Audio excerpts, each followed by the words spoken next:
Nanda Vata Vata ki City Veni Raturala and Radio Bula Duavata, San Francisco.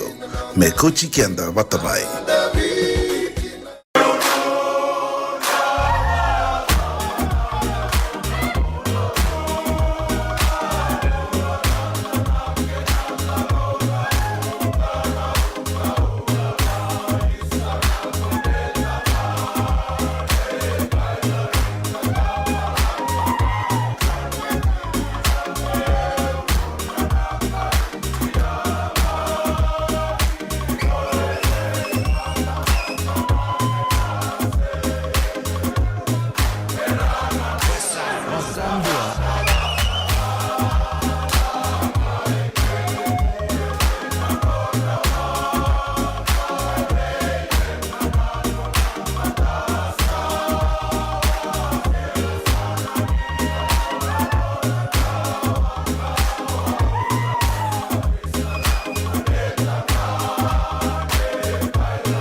Sambula na turanga kina marama da sasema tiko maingo ina radio Bula Duavata San Francisco Kauti Keda Vata mai.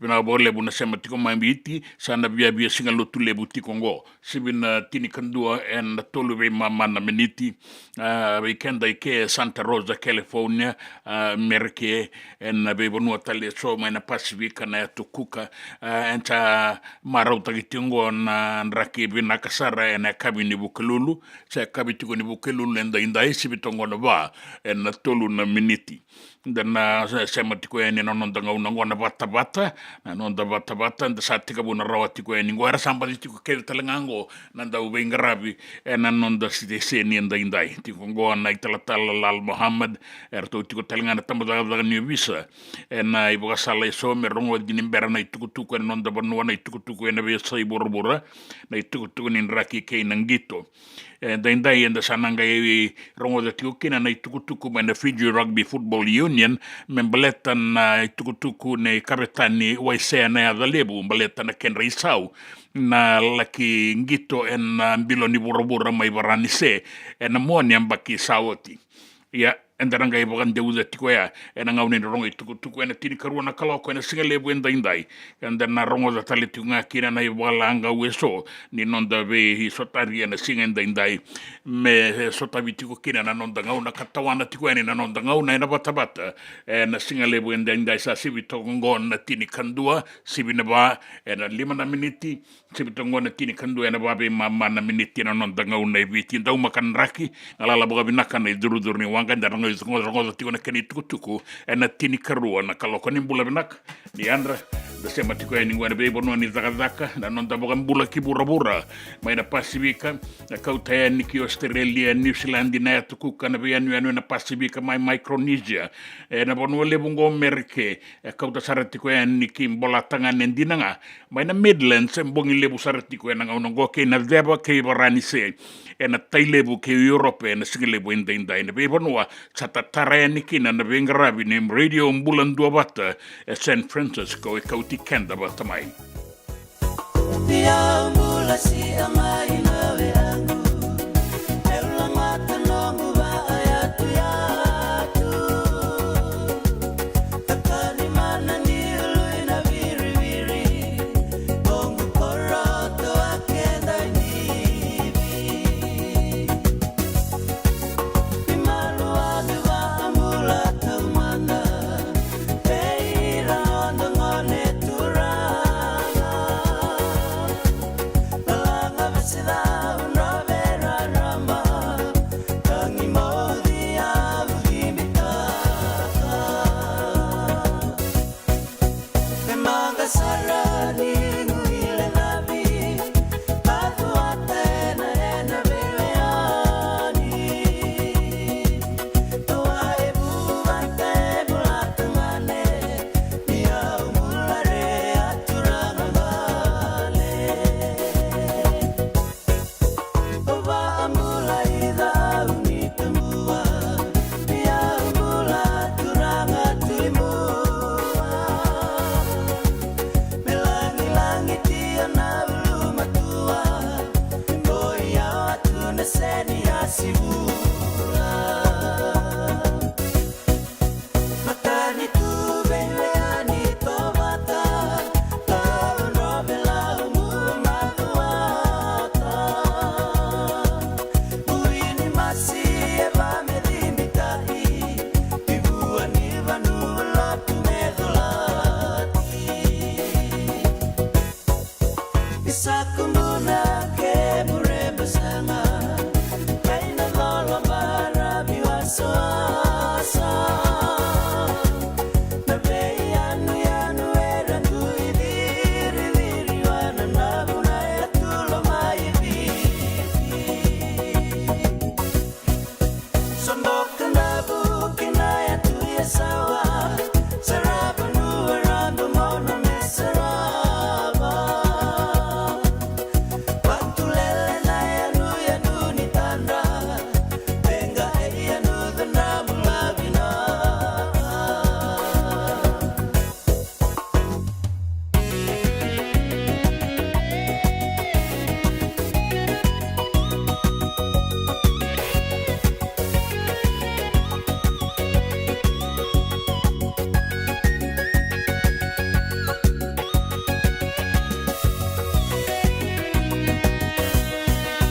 Osa alivi membei balasai Nia bula barongo mai Bombani sere mai nada kani mana Bula sia nonda vitira rama No wale buna sema tiko mai buna wale buna sana ba turanga itolu da kaundo bembua ke maduata mia umbula sia mia umbula re bironga en South Point bina wale bu en barabi ke number walu bina wale buna sema tiko mai na singalebu indai na nonda ngauna viti bebi ngauna tingoni ba singalebu so sato sa tiko en barabi so rasa ba rabita en ngingini ngulangula na singalebu ni kuwa taboga bina tio kina wale buna itabi ngarabi bina wale buna ngarabi en lo manimbai ni talatala en nonda banua Pinakapakalebu na sema tiko mai.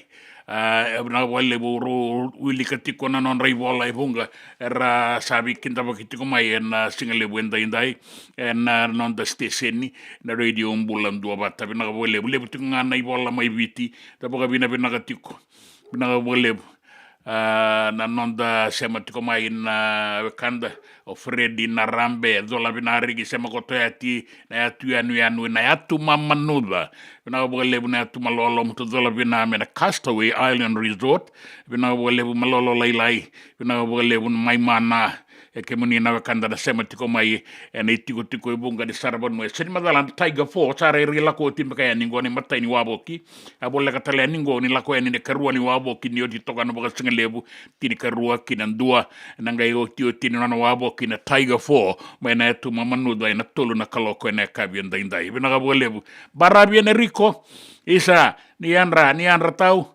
matakalele ni kwa sa ui au sa kanai kasara mai Vata au kilata sa non rato bani diwa Pinakapakale bo kilana turanga go ya kere tiko no ani arongo dani mai boli sarani suba na mandrai me kauki Vata tuku ne church tuku ne tiko mai ni mai boli sarani na mandrai suba lai boka singale bukina mai Vata abuka takayani na wangabuka na kaibo na mani kere mai na turanga go rawani kau mai na kendo sawa na kana ika mai Vata do ba kau tamai suba sala ko ani gori na mandrai ya satu kuna tali tunga mai na kanogo sa totoka saranga na manrai ya do tani ngana ika era tu sa mai wa kabisar kina usini kila kau ya ni bakaba kena totolo wale ngani non darawa ni be semati ni kai tu mai ndabe nakatau matakale ni kwa au sakana ika sin madala kau mai nanga una daba balat dabi bosa kiti ko ya na ika me kau mai Vata ena kabinga ena no mataka ni kwa era tu sa kana ika endo sa kalunga tapi na lebu Fredi na rambe na rigi na sama koto mena tu mamanu da mutu dola bina yan rabi nakatau ngo serto talitu ngani tuku tiko ngani kanaman rai kena ika mai Vata bina kapakalebu roto na tiko mai na nambo pine scheme tu dola bina taisamu mai na nambo pine scheme bina kapakalebu na sema sarat ko mai bina kapakalebu na pingorabi bina kapakalebu na itabi ngalini korabi na singani gua Samuel tubu dola bina matanggali Tola bina o laila za kauni walu rongo bina katiko ene mena atu tokelau laila za kauni walu bina wale una sema tiko mai en sabe sema tiko ngo en anonda waseninga una sanga iteka bunga en radio Bula Duavata San Francisco Kauti Keda bata mai en mataka inda en anonda bata na ngona mai biti sa siwini tini kando en tini karua na miniti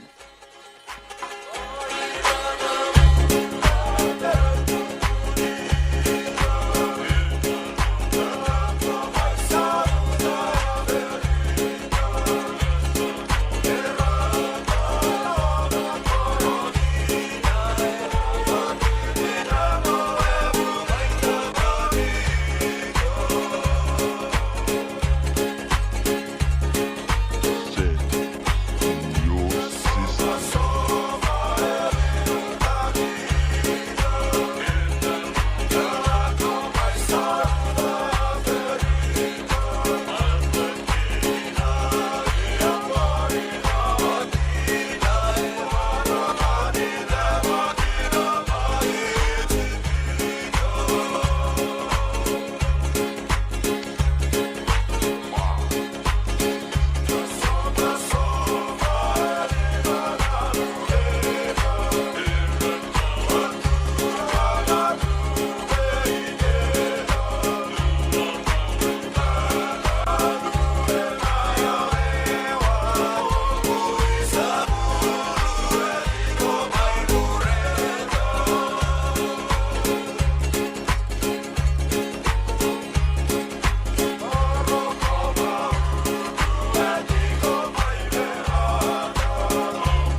E sengan dina ni kara rawa na daka kekiva.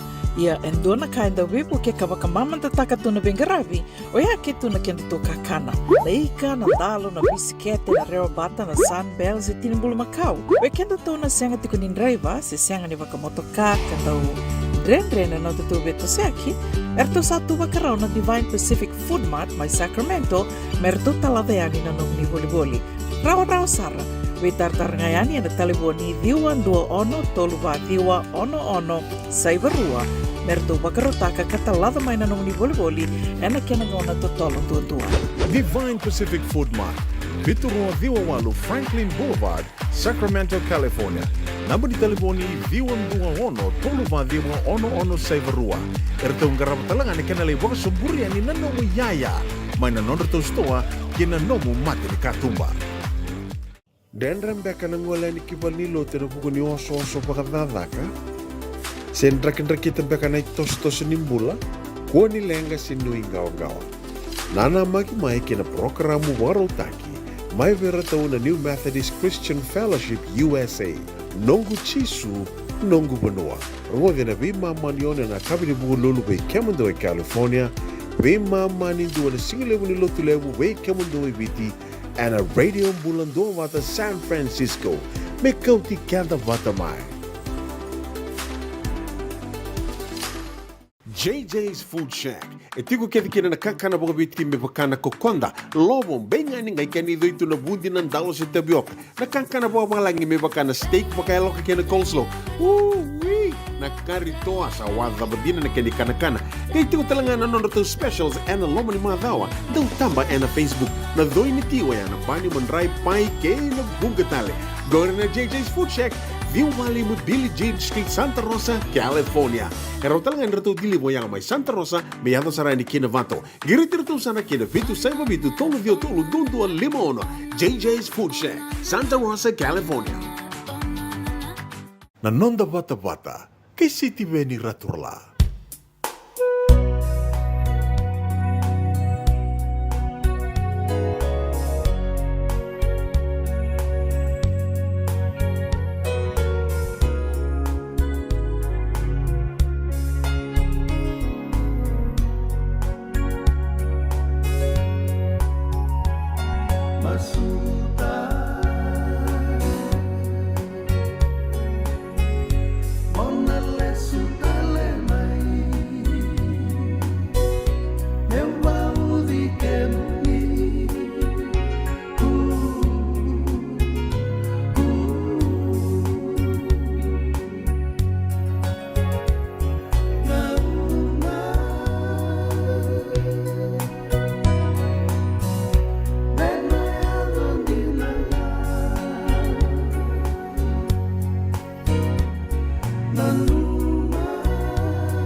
binaka Samuela tumbu-tumbu.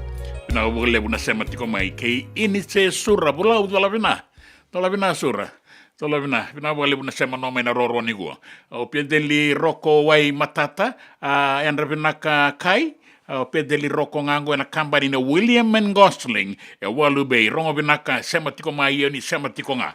Roni rar tabola Yandra mai merika binaka lebu na sema mai binaka lebu na bengarabi binaka lebu na vakavaka binaka lebu na biwekani na singa lebu indai and sema tiko ni na non Vata ke ira na wakanda na be sai biti na be sai burabura ke na be sai merike era sema tiko mai na singa lebu indai ngabadi tokango sala niata andikawa Bula binaka sala ni andra ni bula binaka naita sa rong binaka tiko na sere binaka bole buna bedingomi bina sem mati tiko mai binaka bole buna be kani keira naito kani turanga keina maramanasi na punuan duindu era binga rabitiko kina na be sai burburango na be na numi ne sala niata andikawa dola bina Samuela tumbu dola bina matangali dola bina sama tiko ni keina marama ngai bena no mioti tiko ngamai dona ngauna leka sawo tio laila the kauni valu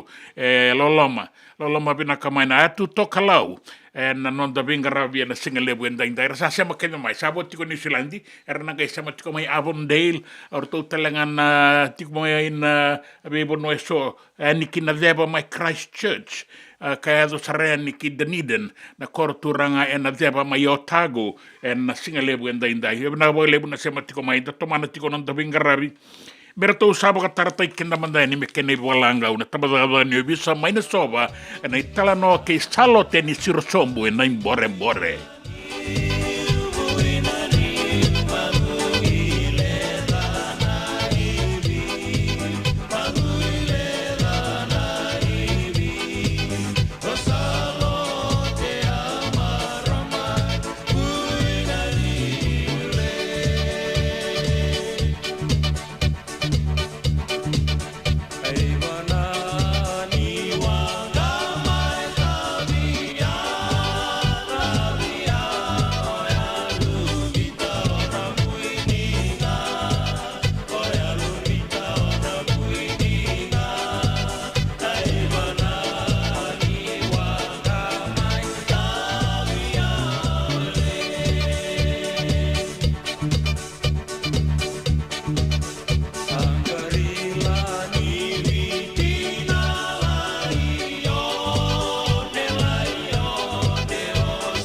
Dendram beka nangolani kibali lo tena pukuni oso pakadadaka. Sen drakindrakita beka na tos nimbula. Kuo ni lenga sinu ingawa-gawa. Nana maki mai kina programu warotaki. Mai vera tau na New Methodist Christian Fellowship USA. Nongu chisu, nongu banua. Rua vina vima manione na kabini bugu lulu bei Kemando e California. Vima mani dua na singilevu ni lotu levu bei Kemando e Viti. And a radio Bula Duavata San Francisco. Me Kauti Keda Vata mai. Doyan Robina ka naman raman na ita. Do samba di ba kusa-kusa iwe? Yanra na ita. Kita sili katalaw manday na Orange Lounge. Maleka. Warasan ba di kata-kata pinakasar tu nga toboy, simbang bakaw. Ngay way dala tu kinambat. Koe serengan kori. Sono ngono santa pinakat serengan na kenta kakana. Di na to zoko. Kaya kita sana berata ini bagai singelebu, kita sana gali bagai kabi ngaya ni kena. Na Orange Lounge, katalau buka singelebu se buka kabi, baru tegi tu buka manggo sanggai to toka na buno ni kana. Mai na menda tu identiti, kena buka singelebu se buka kabi me buka na buka sekera. Na sui, ika tamu teke roro buka lolo kena vida tale. Gira ramo kila na menu ni singoya. Na Orange Lounge, tolo-tolong dua Orange Street, Santa Rosa. En dua tala na tamang ni Divine Group of Companies. Dola mena wala kaloka na mataka, kina wala kaloka anambongi moniti kina singatambo. Na Orange Lounge. Tolo-tolo dua, Orange Street, Santa Rosa. Me volia back in donongu life insurance policy? Nakakira na ito tani katil kami ito ni akostita na 2022. O sangir ta kasarabiri ni tauna. Kami ngaya kila masa ngaya salah ko mana check. Sangat tali ni pera, sangat sarangan ni pera palinlay. In time sarangan mai. So ang kaliwara ka tala tunda wala. Ko tungko. Au sahalo ko dengo kami binaksa. Iyo, o yasar nga na buna, e rau sara, sa tiko na pepa se senga, bula binaka se tobi mate. Kambani duan-dua nga kana soma mena claim na lom ni rosa nga bulu kavana ua keada na lenga nisa yang baki rowo tina policy. Text mai kina wasa eva walu wa dua tolu walu lima ena kena tuku matai lalai. Oya na wasa eva walu wa dua tolu walu lima. JJ's Food Shack. E tiku kedi kina na kakana boka biti me pakana kokonda. Lobong benga ni ngai kani doitu na bundi nan dalo se tabioka. Na kakana boka malangi me pakana steak baka loka kena coleslaw. Wee! Na kari toa sa wadha badina na kani kana. Kaya tiku talangana nono to specials and the lomo ni madawa. Dau tamba na Facebook. Na doi ni tiwa ya na bani mandrai pai kaya na bunga tale. Gore na JJ's Food Shack. View Valley mo Billie Jean Street, Santa Rosa, California. Karo talagang rito dili mo yang may Santa Rosa, may yato sarani kina Vato. Girit-rito sana kina Vitu Saiba Vitu Tolo Vio Tolo Dundu Limono. JJ's Food Shack, Santa Rosa, California. Na nonda Vata kay City Beni Raturala.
maramani a Vata.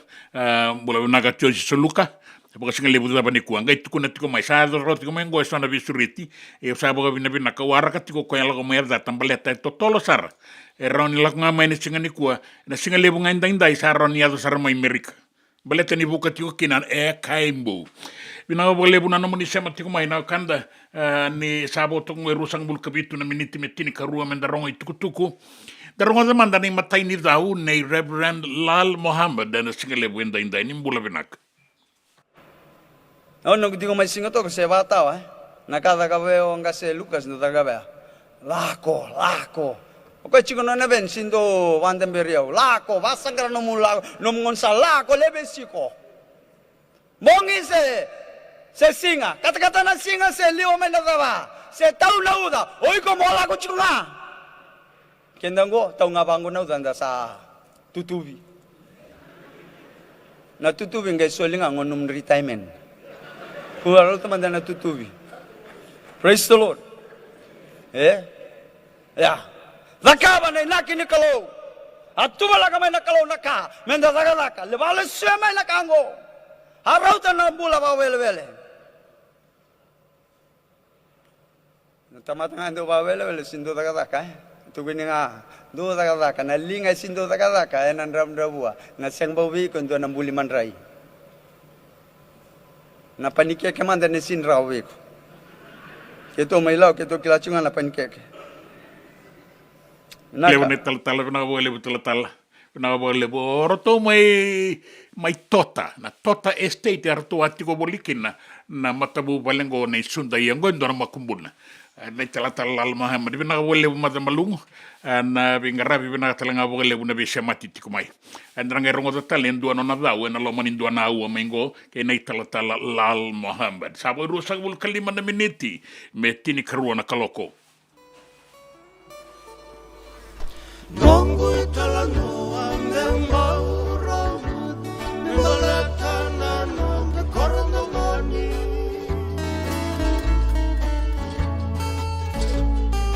Korabina kakatoka wakawach Senika uaratai wawaki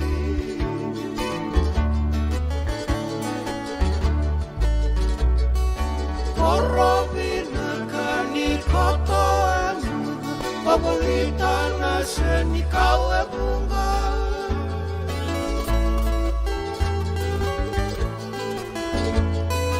Vei matanggali rosi dau kinam Kenai dibini dila tua bula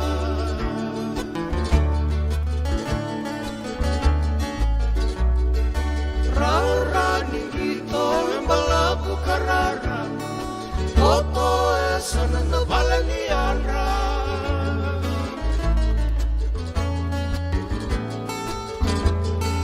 Balanay turangan niyo bisa sana Turangan niyo bisa nindiyan alwisala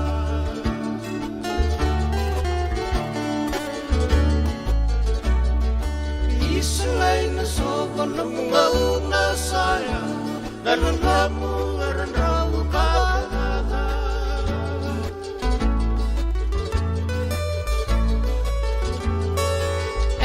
Sale si tuang koki beyasa Soki dolo kasar talwasa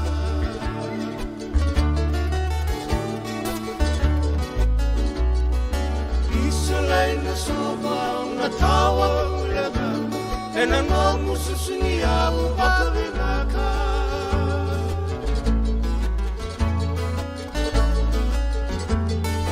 May nanang dito Ulikay na namukan Kayo ito na tuwa na Budaka-baka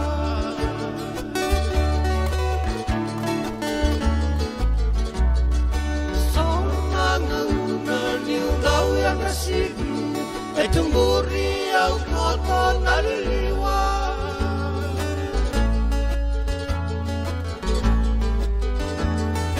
Ang gayrong oda Nang damon ni beauty Boleh kang eumes bisa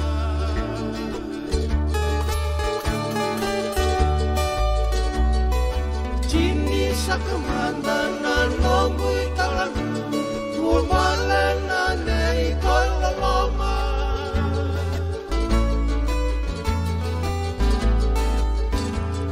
sulu taba ka kote lolo ni mode sama leire soma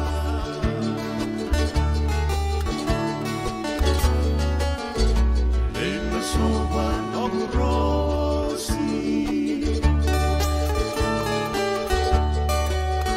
Although bibi katu na gai mogi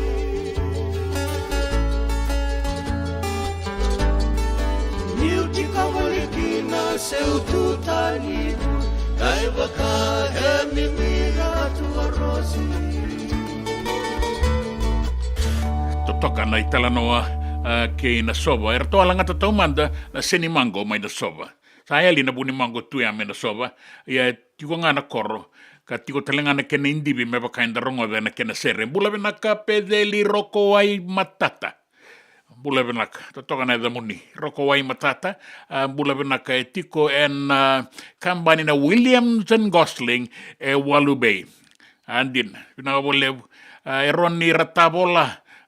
Bula pinaka kaya tiko mo eroni di andra mo Amerika pinaka na pengarabi iyo pinaka talanga na pengarabi mo keri sabo kanu ini pinaka tiko ngani da pesa mati na single lebu endang dai pasti pa nene lebu totoka na pengarabi pinaka pasepa chone mataku yandra pinaka ngona fair deal mai senganga senitiki o pita umbale pinaka bo lebu na sema tiko mai shakaka esa puna ka bole den da senga ni ngole bakai na boli ku do na ngauna nda hala en kibiti men da ngole sarai kaka jo ka rungua ngani lau ni mbula men nga matangali tabua ngango tabua lebu sa tabua lai sa tabua ngana pono ambila pina ka bole barabi Enrico tau na ka bole ngona bingarabi bale lebu o yo sandi na ke bakai nda ngole mai ki suba men da ngole tiko kinausori na tiko ngo tiko ena sana mawi anda utoka kineliu endo na stoa tiko talenga kineliu endo na kele ni taxi ya sa rato tiko ni kuanda pengarabi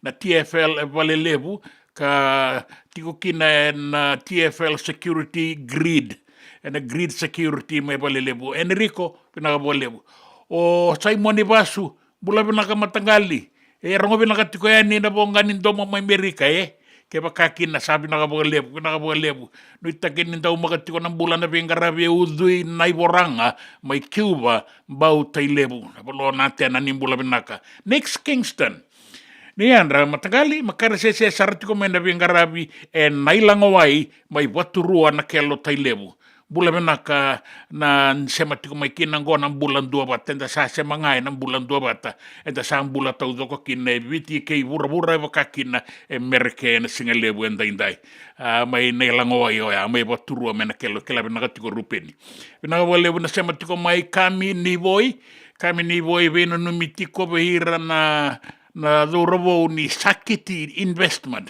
era tarabaletiko and a Church of the Holy Cross Mainraketi Maduata. O Seba, o Cheke, o Naikandi, o Naikindi, Smelly, Bulavanaka Cho, no Seniloli, Gora. O te vida na singan tangay mbadiswata tale. Pinakabole, kahit kung may naturangan ni Nukulang, naturangan ni Nukulang may ngaw. Bulavanaka, around the Rubi Sausote, o iko saray dati ko may nanong o simirniri dati ko ay nanasote may Rubi Sau kaya. Biuray da roman tay pinakabole bu gora pinakabole na pingarabi pinakabole bu na ramongi wani ni pinakatuya ni kemuni next Kingston andra matagali makariti kongo may nailangaway paturua may nakelo sembatin dua tale may nailangaway na sano taile bu na lomani vale mata and Radio Duavata Nox Malaysuba di andra rigi dolabina wabina tuya ni pingarabi na itabi na singani kuwa mutu dolabina elesi wong madalang ke paibiti ko nakai go na maramang ko na tau ke ni kai ti ko ngango may nausori ruya sani wabu nausori mentang waleani da builebu tai kiwai ele si wong ni bula pinaka tonga ng gaboka ni sa bula pinaka au sa ka ti ko mayo ko au biakana kalayani endua naka yo sakua mantanga sanga tuko na nga may kemuni tuko na nga may rongo di kemuni ti ko wura Simon Besur totoko bukan dua na radio Bula Duavata e na barabi o ngoe kiua vina ka levu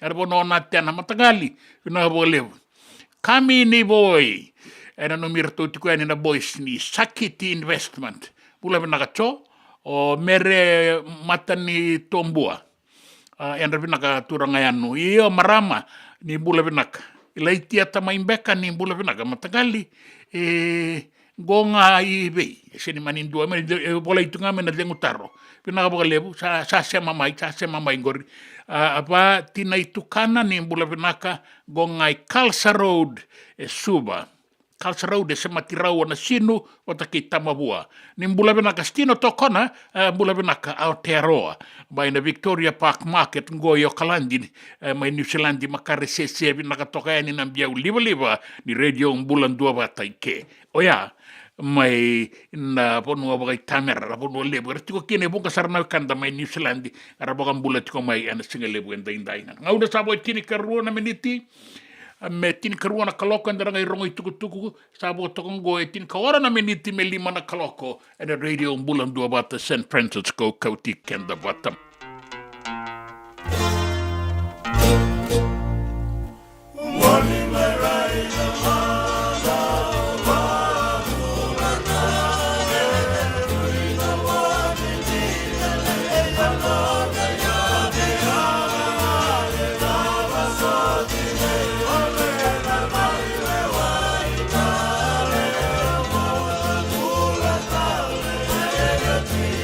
Yes,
so enda sa sianga sarangan ikila na dapat menda vaka talau taka buka singile utaka siya baka kapitang neka kuni lo malenga sa tiukin dono munua erau ni buka dingo ikimuni wayana JJ's Food Shack Santa Rosa California na be matanggali kaka na tibgina me baka na karitoa waraisi na lobo palusami na buwaka na kaiwa soso na dalo na toa na kokonda bayangani ka ng gamure na kaka na buwa malang me baka na steak gay baka loka tabioka ka na coleslaw surua tatni gelago pata na kena pie ng bani kay na manray oya na JJ's Food Shack Santa Rosa California era sarangan no direct message virtual giringa kina bitu sa bitu tolo dio tolo dondo limono se onga wale sarangan ito miko may nanomota na dio maluma Billy Street oya e Santa Rosa California era talangan ni rutuli dilibata kan na kemu katalo wasing lebu sa mga kabi ya may Santa Rosa Keda Vata JJ's Food Shack Santa Rosa California.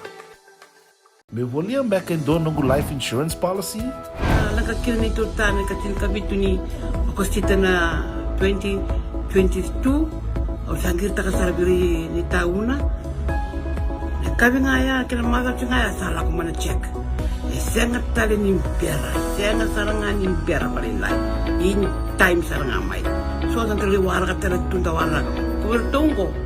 O sayang ko dengo pamilaksa. Iyo.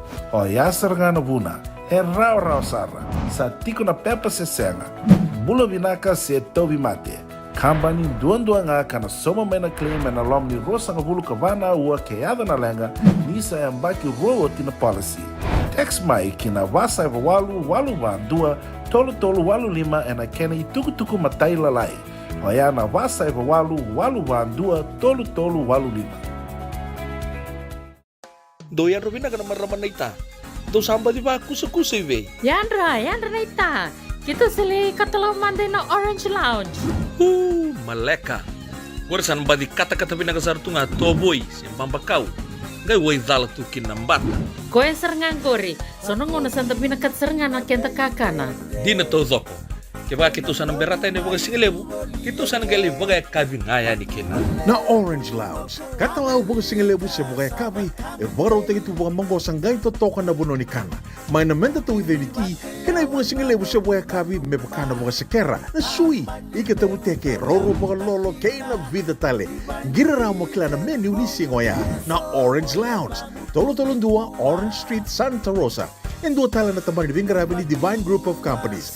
Dola may na walang kaloka na mataka, kina walang kaloka anang bongi moniti kina singatambo na Orange Lounge. Tolo-tolong dua, Orange Street, Santa Rosa. Esengan din ni Karaw-rawan na daka-daka waka kekiba.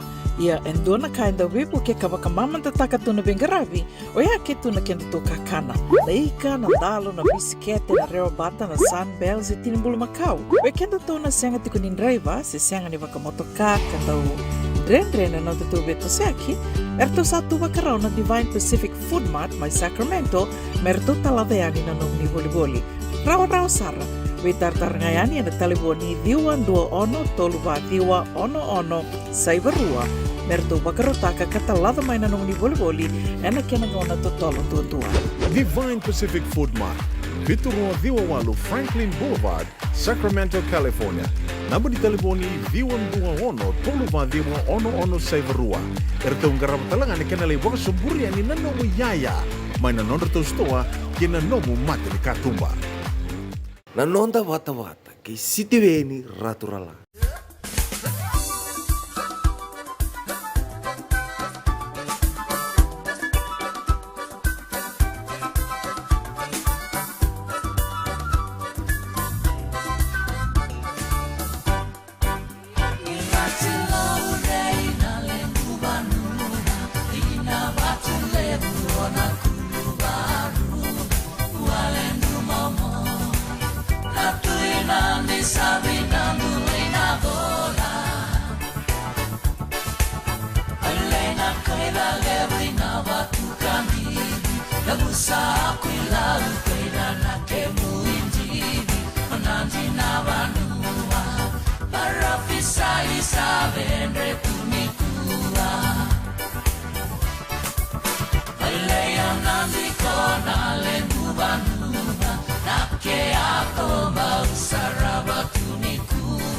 Rani wanga buka sate mata kunikua Sapete ilangi ona batulebu Navalebu nuo ke mutona koidalebu Sambolana mua Isarigi sabirina ke alotu Oilea nani kona le nuba nuba Ilebu kia bura bura gato soni kuba Ona batu lebu Sila nambati sate mata kunikua Binandua beba alonga tatatu Walendu kalau melea lani-lani Sate tei mata Oileo nani kondu saromoyawa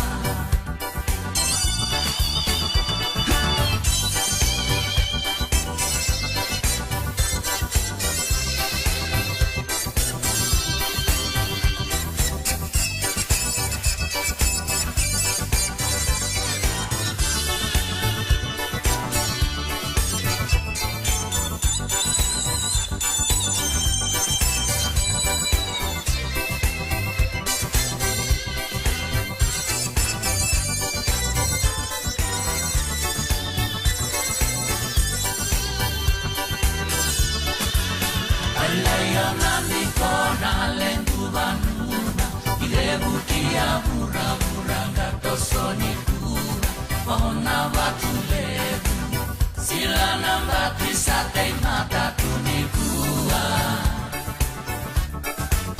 Binandua beba kalau ngatataki Walendu kalau melea lani-lani Sate tei mata Oileo nani kondu saromoyawa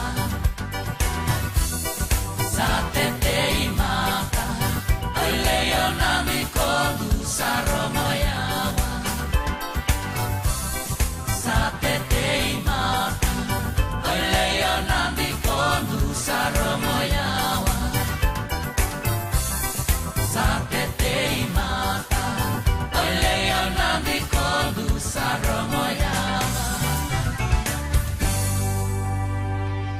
Ona batulebu Kauti Keda tiko mai no danga una ni vororongo ni sabo 5 miniti metini karua mai viti e 5 miniti me 5 kaloko ke Santa Rosa bendar nagai vororongo kina na tambazaga ni visa na bogai tabi kina me bakane kene borau na nonda bulangi mai na tambana ni lawa una isi mate wai ndua rauna no naitabi ni bermen danga rongo bana tutu ko na nonda banua kina ve sai burabura dona kisi ke to alingarava e tolo do rovor to kambata dona baina buaka to ba matea no buaka kadi to ga no to ke ni buaka kem do kila ngor no buaka chikolo iku sen ke bonongo kem do kila ni dalla kanto da kaba chikolo sen lewa saka de bena kisi sol me bena kisi o sin kila o asen tu be ona list no to kisi kango ka berto boys mai do kila ni dalla se anke to sin dalla ke la ko lo me andur na matay maramani lewa o sa babinaka ko no reso mo ko no milaulo maleto ko na ron to da bali le minute to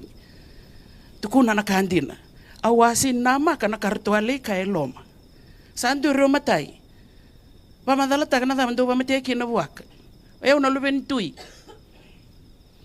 nongu tutu na tui ni bonongo au le wana buaka au le wai ko ya o ko ya sin kai bonongo ko ba wa chinga miki la kona kena karua Pamadala ta kana da bos mate ke na buaka ka ko nungu ratu e ngone be no na ratu ko e bosa utia e ona kai bonongo e ulewa anga ya no ke na katolu sa sikina le ni wa bosa babinaka ko ni do bosombo ka ko e nungu nana na nganen ra no ratu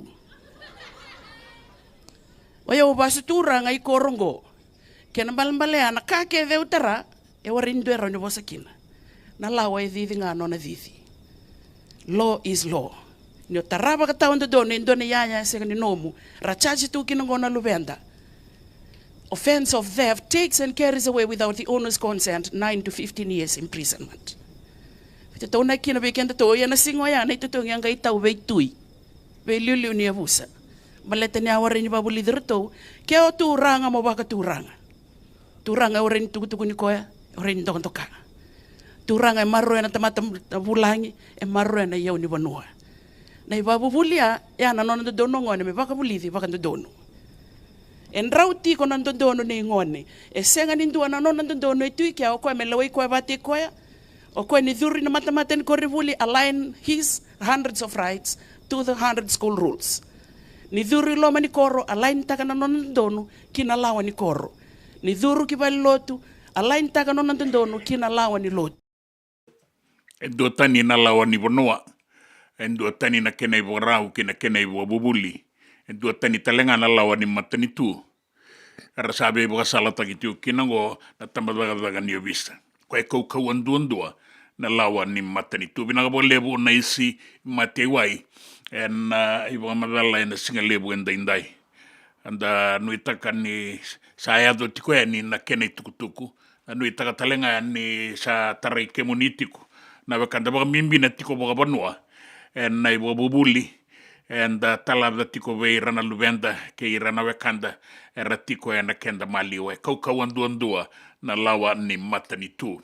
Uda wo lebu na nomu ni sema tiko mai. E na singa lebu endai na radio Bula Duavata Kauti Keda Vata mai. Ngoa e San Francisco. I na ngauna mai viti. Sa tini karua na kaloko.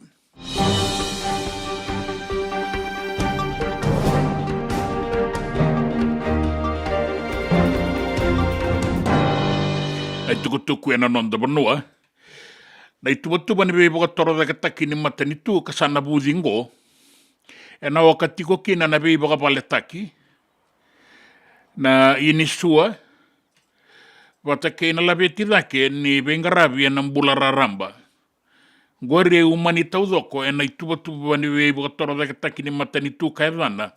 Na National Development Plan. Ruana undolo rua sanga bulu kalima. Kina rua sanga bulu kadiwa. E kainaka o manoa kamikamida na kena minister ni na levei ke na pa kaon boka taki ni rabun-rabua sai koe na ulu tanga lebun duan-dua e rato viangarava e na ngaunango. Membaleta na takadaka ni bei boka toro taki. E ulu matua na paluti ni rabun-rabua.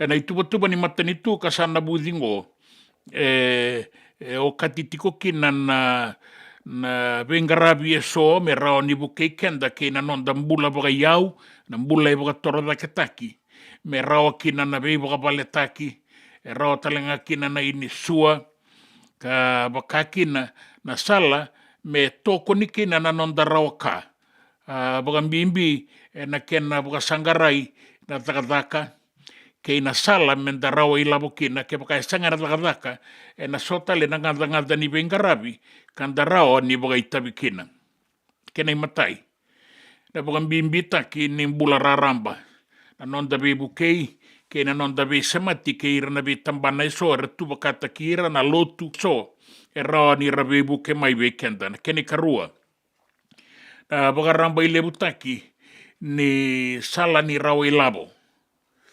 me rawa ni nda be buke kina. Be buke kina na lenga ni tau daka ka sa tiko talingango na nonda vanua. Me rawa ni bokabure daka. Ke baka rasanga ni daka e rawa ni bokabure daka.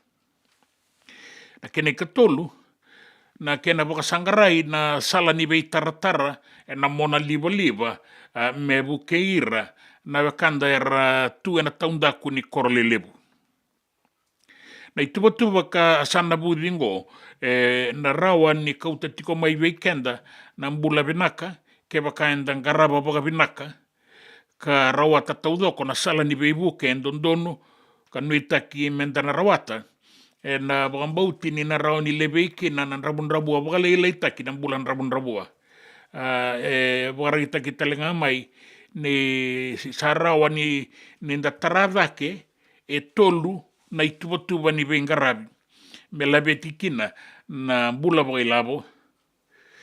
Me labeti talenga kina na nonda bengarabi. Me rawa ni bukei kenda kina boka binaka na matani tu. Sandua tale na iboka tangende sa da tiko ngona faikek tambana ni vengarabi ni vangangai ni matanitu baleti rau na kena veliu taken dua a veliu takitiko liu o Francis Pulewai ka sama i vagadengu sanga isosomi taki koeani o Barbara Malimali ka sabi ngaravitiko nangaunango ka sanga basikango ni rausana Velewai na lewerua tambaka na ibaro ni Velewai ngo Barbara Malimali Velewai kino Francis Pulewai na iliu sabagadengu baleta na kaya bagadore ni matainga ni singa ni zakazaka ni Barbara Malimali sa tautalanga na ibaro mela ki ibe sumai sanga ni taurarauti ko Francis Pulewai so na ibgasala ke na ibagaro baleta na nona bagadengui ke na so ke nona bagasu somitaki we Malimali sanga lago mengo Malimali sa laibesu ko matainga ni singa ni bengarab sa laibesu muri sanga kilai ni sa solioti na lewa ni besu somitaki ngo bagarita kamai na commissioner bagatawa ni tambadakadaka ni visa na o Chuki Fong Chu ni sa bagandita kana tambadakadaka ni visa na bangangai sa bagay doritiku ngo membaleta na faikek o raw na iliw-liw ngo raw sa bangangai tali na tambana nga raw aliw takatiko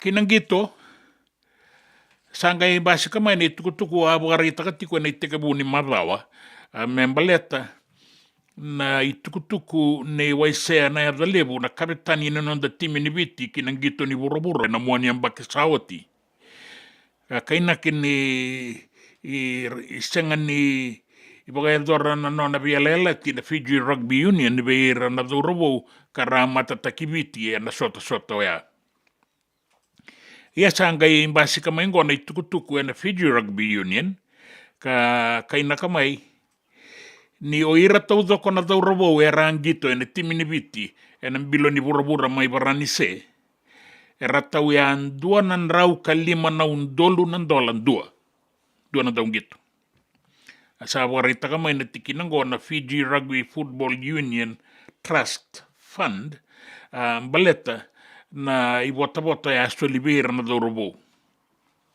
Sanga ni kilay sa itukutuku daba kautamaingo o isa na yadalebu. Ya bagarita ka na matambose dake ni Fiji Rugby Union ni Solibera na dorobo en dua na dinati. Kabiya bakako tongo na kena ituba-tuba dua mera bagarau kinambilo ni burabura na sota-sota may varanise o ira taudoko na daurabo era sainita ka na dinati tolu sangabulo na $1 dua o ya me baleta na nonra i bota-bota kaya $5 dua na singa na nonra tiko bagarau ke na nonra ngito bilo ni burbura. Ya, bagarita katalenga may ni boy tolu na singa, may bagayaduri ng gito, rasa nanum may so na daung gito may rasa ambese, wiliki na yadalebu, na kapitani, kaya may rasa kakuan ng gito baleta ni rasaw mi bagada. Ya sa bagarita katiko maingo na itukutuku na Fiji Rugby Union ni isangan hindi na itukutuku ya isangan kilay kaumaybe na itukutuku ni nayadalebu ya bagarita kitiko nga ni sa dono bagabinaka na ituba-tuba ni nonrabe sa umitaki na nondadorowo sa tauratalanga na nonray bota-bota ka bagarita kimay ni nakianelebu taudoko ni may daba na sota-sota ya na bagsawat na William Webb Ellis Trophy era taura na dorobo yan dua dua nan raw kalima na $1 bagarita kamay na daw bagatabulidi na timi ni Banua na Fiji Water Flying Fijians ni tosotiko na bagaraw ni nonda timi na final ki Chapani may hanazono mai Osaka na mua ni Madongo e bakarita ka tiko mai kina na daubi baka tabulidi ni tiko vinakasar na daurobo kasala ki taura tiko na itutu ni fullback e nanga unango Isaiah Armstrong Rabula sa tiko vinakasar nga ke na mangosa ni nonang gito ke na nondan daudange na nona bimbiu ya katoka na polo e na loma ni rara sabu kea baka lebu na nonda timi ke na nonda tau toso kiliu sa tika buong gito tiko na itutu ni fullback na daurabongo kan taura tiko na itutu baka standoff se fly half e na timi ninrua baka rita kita lenga mai ni sa tiko binakasar na nona mangosa ke na nona gito na daurabongo na kena reira ni dinanga ni sembera ni kadibaki na danra na daurabo meran landi rara en singa bukan bongi ni bukan rawaingo ia bukan rita katiko mai ni na itutu ni fullback sana reire itaura na daurabongo en bukunga ni nona mangosa ni bimbiu ya kana polo ke na saulada e toka bua di rona sota ke de tim ni champani sibi na tini na 5 na miniti na singa bukan rawaingo na kenambongi na hana zono rugby stadium mai Osaka mai Japani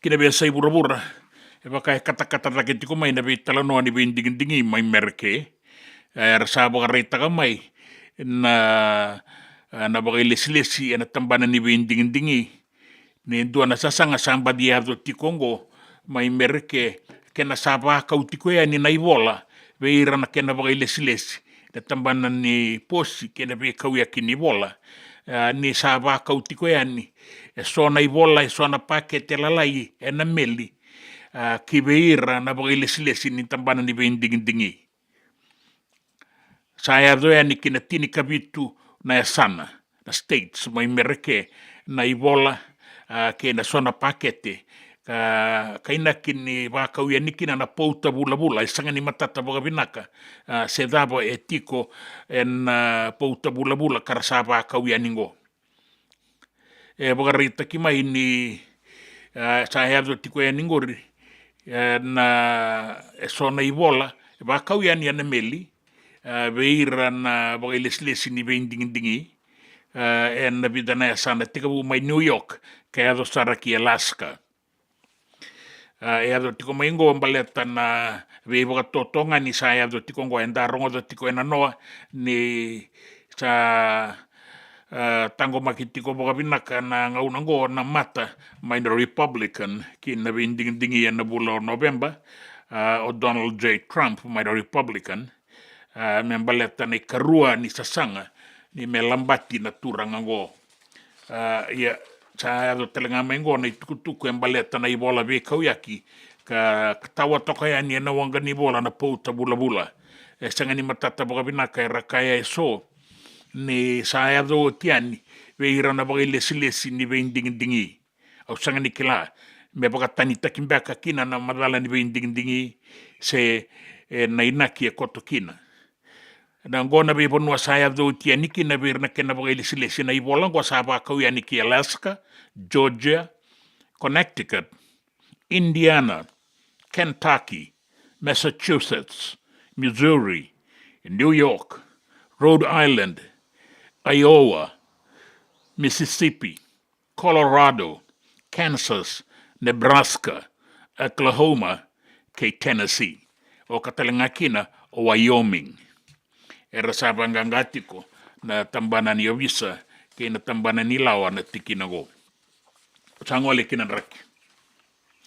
Na itukutunin raki me dawa na bongi lebu endai en dau makakota na kenitu waki na gai tau na uda na bongi. O ambimbi na anu lebu e rua viti lebu ke bonua lebu.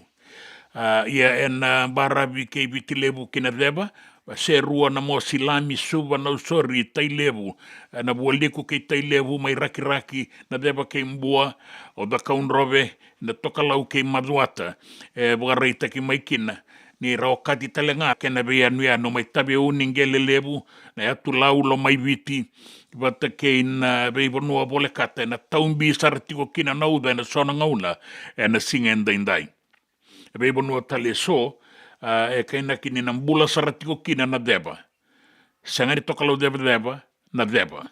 Se ua wana wasa kalaki bora e na mbatan na bongi.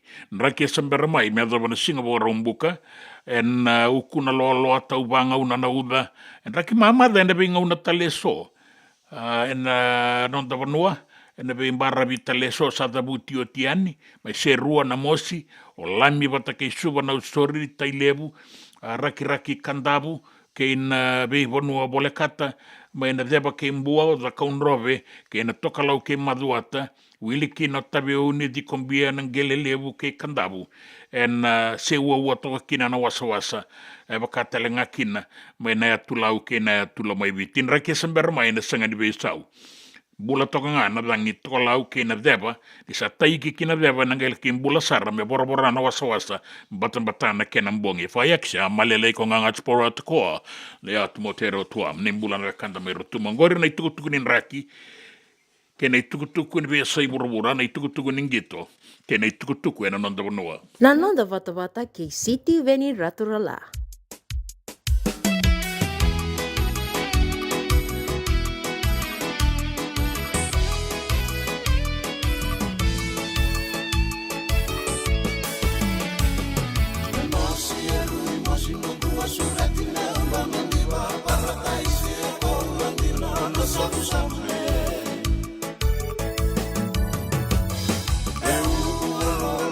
Singai hosa da e mai toa haunduri da e o baso solo me ula I bando Atole li au ma munre ni dangi e ba me hosa ratu una tua beisa min raisa donu mai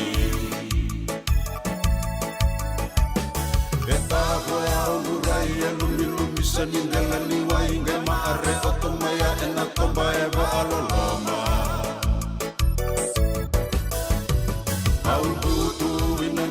Sae longu saru I wele au wele pale anandu I roa ni rosito toa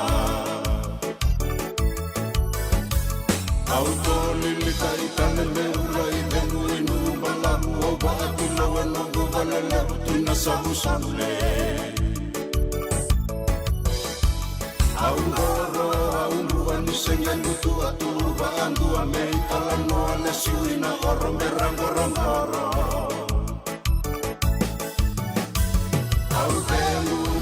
Mune boso tisaka ni usale suai ololo ni lolo mandi mai mamasina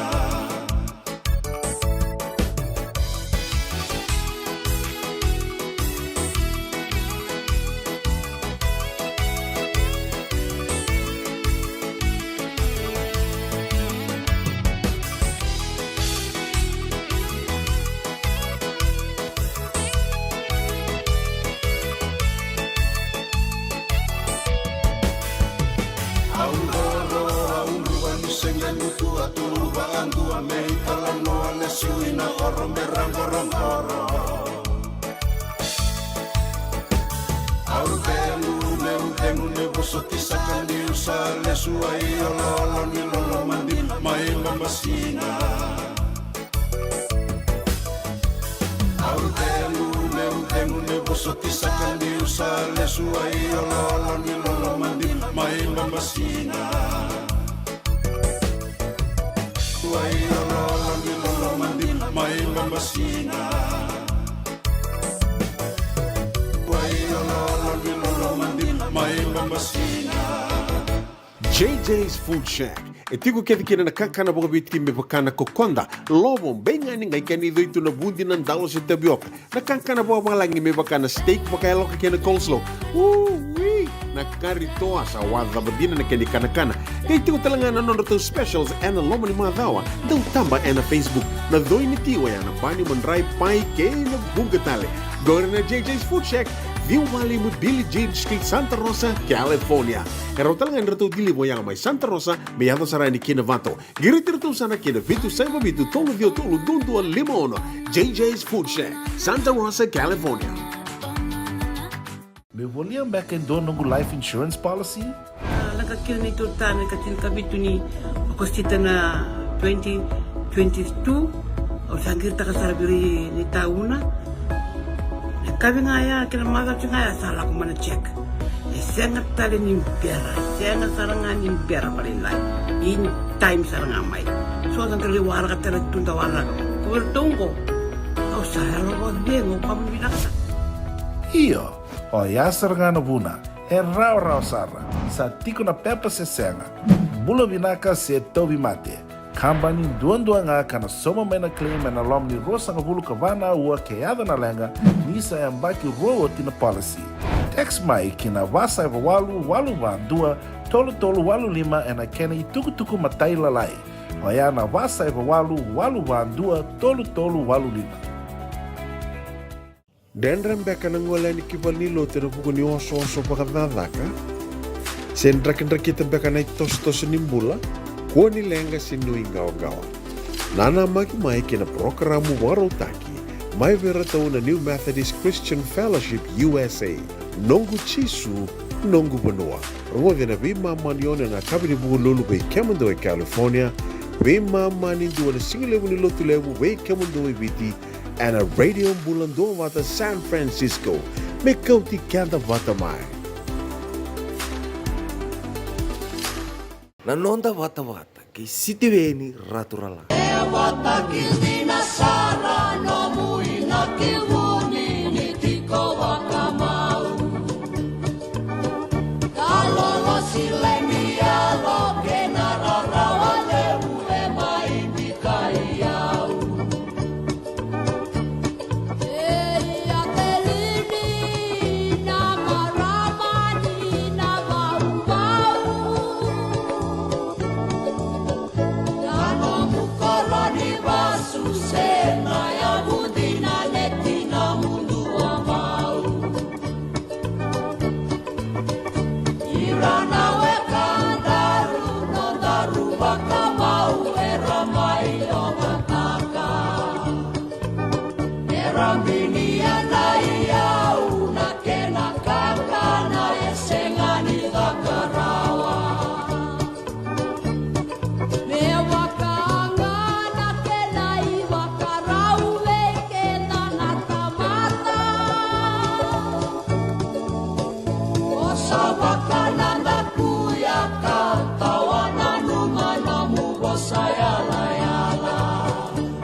toka na serena ilela seru wakula ke gilman nguva ke la saisuva. Bula vina ka mo se maui daka saya. Bula vina ka tau ngo e na Grantham Farm Workers Lodge mai Queensland mai Australia matata ngai boga diri loloma na rorongo kerenga na sere mertonga na numitiko kina na Fijian Grantham Boys. Vina ka sana lagu tiko yani ngole tiko yani mo se vina ka bolevu Kim ni boy kami ni boy goen reketi maduata, cheke o seba o Joe Naikindi, o simeli wata ki cho, o lawe timbale suba, nende sanga i we taratartale mena we kandang obi na kobo lebu na bisa mati, lawe timbale suba bagayan reani, Waga Waga, New South Wales, malona bengarabi RBD, may San Francisco, we na kobo lebu, ne manilingan dua, ni bula benakem ni, abia benende, o jo mane kurunawai, Benjo Cool Breeze, kay Elesi Wong. Warakat ko na naman itukutuko ni Kauti ni may isang talin ni madala na naman itukutuko wirong odatiko.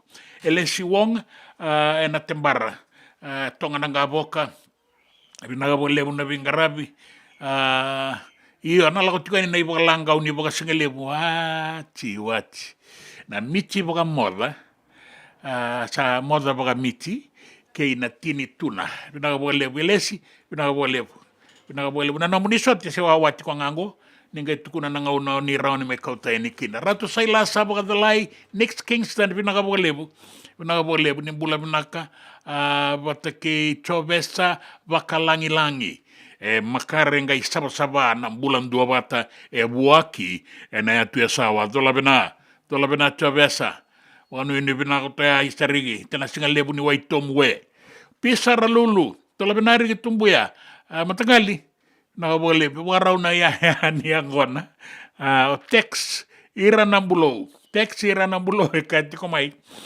iyo na boleh butina itukana ka matagali me warau na ya ni angona mundo singa lebuti ko mai suba singa yo tina karua iyo binaka duin baka samba karando wen rambongi binaka tamen do na ibo langa urang gele ki mode bagale lain bomba bagale lain imbertale en rambongi nanga unango Santa Rosa sanga una tiko ni be saungo kina daka ena be sauyan rani sibito kongo na 5 ena rua sanga bulu ka 5 na miniti binaka boleh mai waga binaka boleh bula betim bale suba dan rauni bogororongo tiku na doranga una leka mengo be nai tala lal Muhammad na makumbu isunda iya mai bono balabu kanda na bogororongo tale tunga na boni tuku ni nano mana be mama nindua na sema maikina na songo lotu ni New Methodist diengo na radio Bula Duavata San Francisco Kauti Keda Vata mai.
na wale buchale mareau robongo ya toka ngango e nabu abola kai nabu ango tiu kino na itiko tiko wa madala taka toka na biau ke nanraki na be imbarabi toka lango e ngaloa ke na be bono bola katani mbula binaka na sana wa turanga serua na ngaunan sibi toko ngona tini karua rua sangabul kawalu na miniti mai viti na ngauna menda sureta tale mandakina na wekanda o naitalatala Lal Muhammad membaleta na ikatini na dhaba sangan intau solikina na ikatini sapa kasarango ya nan rabun rabua abu na uta chunga na ko na tanganengo lago tu wale tu no na yao na kaba bura lebe kende ngo sa lebe chunga na ba le chunga no de yao nge chunga tugun chunga senga na ilabo senga mande na ilabo me soli mande na singa tambu me na labo ndo boli yang ko na chunga $9 o $10 $5 lago chunga na ngun yang ko na bongke na raw mai be na soli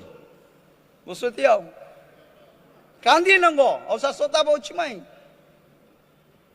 ha ranga na ilabo may na bolianggo na ayo na ilabo may soli ki wana kalo sa sinraw chiko na tais na offering and tuguna chiko dua na katini sinraw chiko bosotia ngori nondo iya binaka sarsanga ni to ngori ni Lal Muhammad binaka boleh asa kilairo tiko na bune enda sakila ke tiko siniraw ni senga tiko na yau tiko na ilabo ya balatan rak ngana kena boga ngatak ya satu ngakina na nonda boga tulewa ya boga bina tukina boga lebu ni talatal na nona itabi na singa lebu indai membaleta na ikatini ke na nonda boga ngataka na nonda yau ya senga ngina sarambeka nga ya boga bina tiko boga lebu na nona itabi na bido na singa na madawa en da rumah tiko mengo nioti na mbose koviti boga itabi tiko mekina na wakanda ona italatala Lal Muhammad na makumbui sundaya pinakanda sesema tiko nga en the radio Bula Duavata ngo San Francisco Kauti Keda Vata mai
dhaka wakakekiwa. Ia endona kainda wipu ke kawaka mamanta taka tuna bengaravi o ia ke tuna kenda tō kakana. Na ika, na dalo, na bisikete, na reo bata, na sunbells e tinimbulu makau. O kenda tōna senga tiko ni driver, se senga ni waka motoka, kandau Rendre na te beto seaki, erto satu wakarau na Divine Pacific Food Mart mai Sacramento, merto talaveani na nong ni boli-boli. Rao sara, we tartarngayani na taliboni diwa 21 saivarua, merto wakarotaka katalada mai na nong ni boli-boli, ena kena ngona totolo tua. Divine Pacific Food Mart, Viturua Diwawalu Franklin Boulevard, Sacramento, California. Namba di telefoni 21 saivarua. Erto ngarap talangan kena le waka soburi ani nanomu yaya. Mai na nondro to stoa kena nomu mate ni katumba.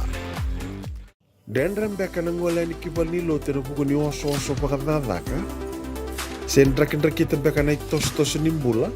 Ko ni lenga sinui gawa. Nana mai kena programu warotaki. Mai vera tau na New Methodist Christian Fellowship USA.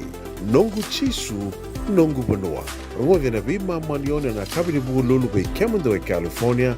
Bima mani dua na singilewu ni lotu lewu be Kemando e Viti.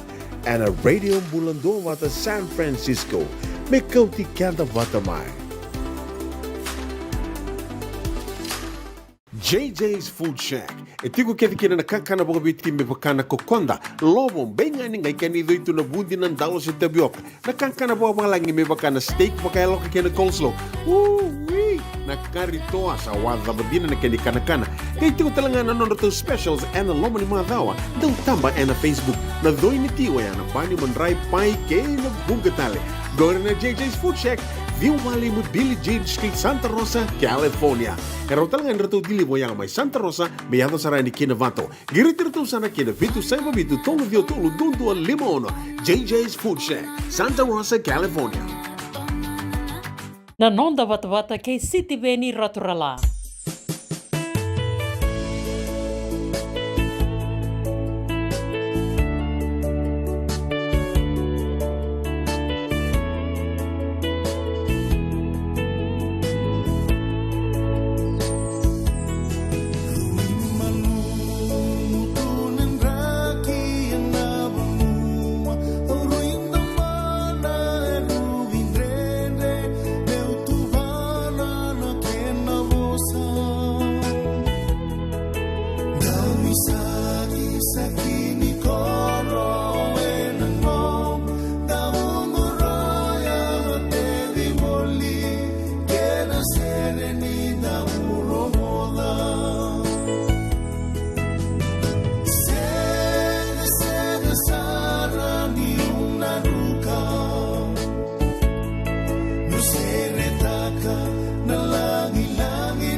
Isa sawa ya dova sarangani udimba na imbole oya ya ambasi kamai en rua tolu na mbaki saoti en ngauna kamai wala bolikina na timini ya sawa en na iboka tangende rake ningito rakabi en nonda bonua langati boka lebukina na sere atali takitalenga karra boka rongokina ibunga pinaga boka lebu nda boka pinaga boka lebu ortomo waga ortonga iliftali tungamingo Erto may tukuna ni Makarese City kod RBD. Nindo zabuti na RBD yan Radio Bula Duavata. Makarit ko yan ni Waga New South Wales may Australia pinakalabeti. Merto na numitalangakin na nandaw bengarabi ngongo matua. And Laudvala Island Resort pinakabalib. May nabuli ko kay Viti. Wala kaya ni Vata. Wala katalangayan ni Kitabeuni. Tokakina na yan ngo boleh katinga mea da boga bina kina boleh be Freddy boga dengu na ilolo mabi kemuni na bingarabi na Laudvala Island Bay Resort may waga may New South Wales Australia moni na numikina au senikila itu ngosa sengar to kireti ko mana serke tabeuni na serre bangataki na bisinga na Radio Bula Duavata sando tuba yotitu may nangauna tika bukin na medyo banita pa non tabi ngarabi ke bakay raw ni gay buka durumya ni sepangaray en raw mbek au sengan yalataka Samuel Adama binaga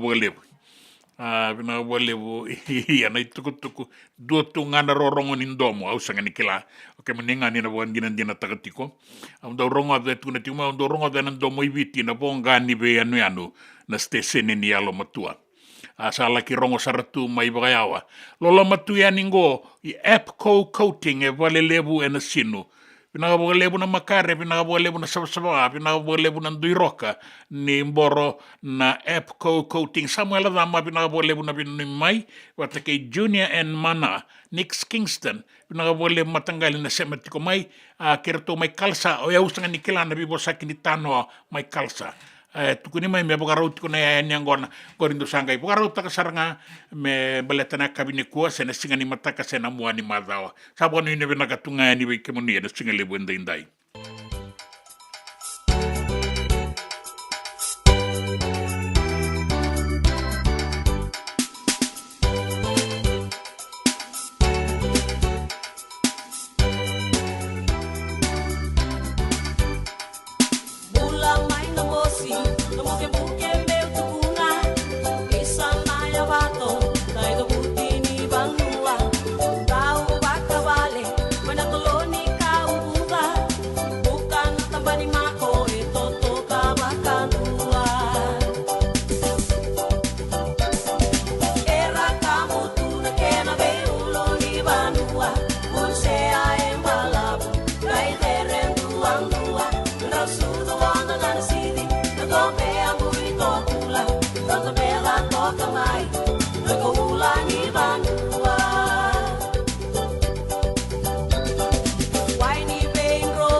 Era kambutu na kena veulu ni vanua Isana ya vato vaka vale toni kaubuda Unisea e de renga i totoka vaka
Me volia back in donongu life insurance policy? Nakakira na ito tani katil kabitu ni makostita na 2022 o sagir ta kasarabiri ni tauna. Kabi nga ya kila maga nga ya sala ko mana check. Isenga tali ni impera, isenga saranga ni impera balilay. In time saranga mai. So ang kali wala ka tala tunda wala. Kuwertongo. O sala ro dengo pamilaka. Iyo. O yasar nga na buna, rau sara, sa tiko na pepa se senga, bula vinaka se tobi mate, kambani duan nga kana soma mena claim na lom ni rosa nga bulu kavana ua keada na lenga, nisa yambaki roa tina policy. Text mai kina wasa eva walu dua, tolu walu lima ena kena ituku matai lalai. O ya na wasa eva walu dua, tolu walu lima. Doyan Robina ka naman raman na ita. Do samba di ba kusa iwe? Yandra na ita. Kita sili katalaw mande na Orange Lounge. Maleka. Warasan ba di kata-kata pinakasartunga toboy, siyang pambakaw. Ngay way dala tukin ng bata. Koe serangan kori, sonong una santa pinakat serangan na kenta kakana. Di na to zoko. Kaya kito sa nang berata ni baga singalebu, kito sa nang gali baga kabi ngaya ni kena. Na Orange Lounge, katalaw baga singalebu siya baga kabi, e baraw tayo ito baga manggosang gay totokan na buno ni kana. May namenda to ito ni ti, kanay baga singalebu siya baga kabi, may baka na baga sakera, na sui, ikatabu teke, roro baga lolo, kay na vida tale. Giraraw mo kila na menu ni singoya, na Orange Lounge, tolo-tolong dua, Orange Street, Santa Rosa. En dua tala na tamani bingarabi ni Divine Group of Companies. Dola mena wala kaloka na mataka, kina wala kaloka anambongi moniti kina singatambo na Orange Lounge. Tolo-tolo dua, Orange Street, Santa Rosa. Nanonda Vata, kay Sitiweni Raturala.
Isa tabeoni, sa ngai lako e niawe ke mundo nandau vengaravi na o te larongo mai Laudala, Laudala Island Resort, me wakaiana numi ke mundo tiu kina mai waga mai New South Wales, o labeti mbalesu o labeti, sa koe ana kau ni kere kalungata ni rawa ni wadurumia ni na seroya, na sere kina i wakatangi e na radio Bula Duavata, e pakaingataki kina na mona liba.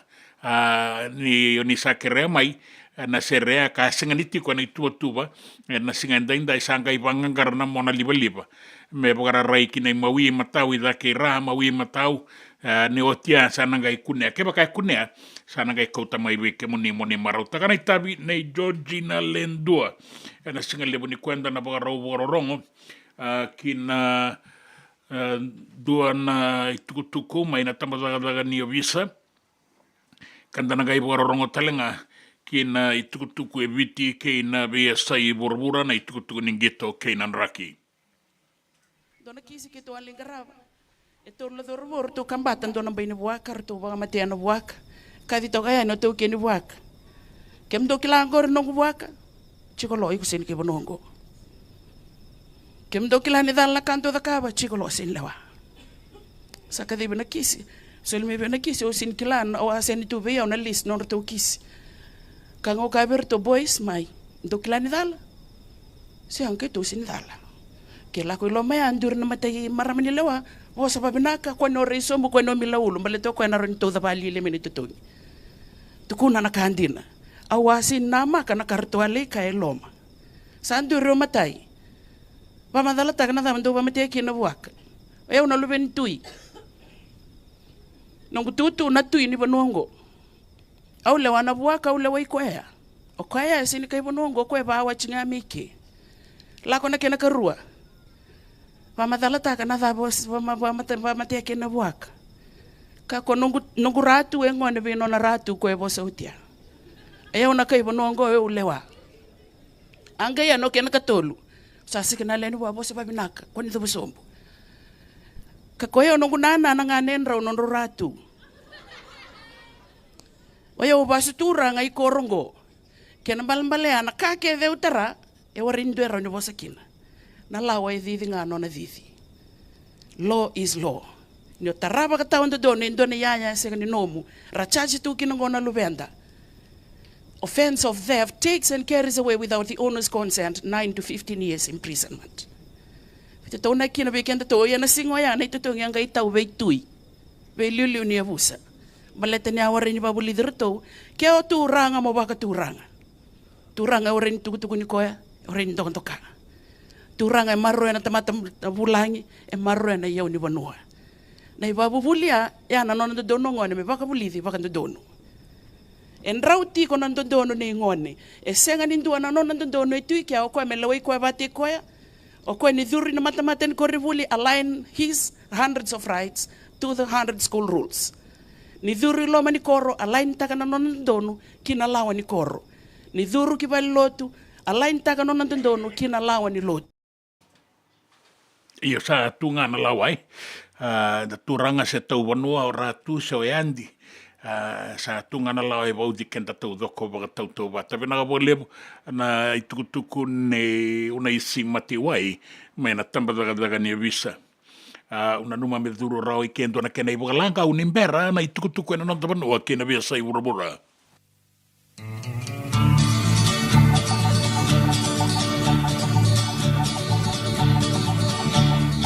Isa balana mai nano usere kale eu bagromoli nando momuni wakanana tutu nanu marawali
kala no lenga ngani rambuka wanga ibakalangu ngani tukutuku ndarongo za mena tambala ni visa tabuga vina vina tukine na singa lebu ndai bula vina kama ibanu akandi na arnayandra rupe nizama maina muana kandabu ndilo mbuna o kodi tukai kondi kitina kodi ke kodi vina karatu tau so na ya bere era tungo me kandabu enta bo bina tukine na singa lebu ni ko bina bo lebu na mni samatiko mai Junior and Mana ke Nix Kingston bina bo lebu na samatiko mai na singa lebu ni ko sama rongo bina tiko mai na nomuni tukutuku na wekanda anda be samatiko na singa lebu ndai and radio Bula Duavata ngo San Francisco na ngauna ke sa bo toka dua be mama na miniti me wana na kaloko mendanga rongo da kina na tukutuku na nonda banua mai viti ke na be sai burabura au baka sama tagatiunga na tukutuku embaleta na non rei bota na dorobo ka bari tagatiunga mai o ese na dalebu ni abo boleka ni irasanga ni gitukin na bidana dorobo ena sota ni quarter final ni William Webb Ellis Trophy mai barani saya na muani ambak sauti ya na kena bibanga una no manina to tiko kasember ni rama mauti ko eso na ibo madala saya do tiko mai ndinanga ni sabo madala tikina na Fiji Rugby Union en bonua to toka kina baleta na non rei bota na dorobo ena be kanga baleta na ngitole abitu kena ruasanga bulondolu au chinsitarati ko ndona kena madala sandu ana kaloko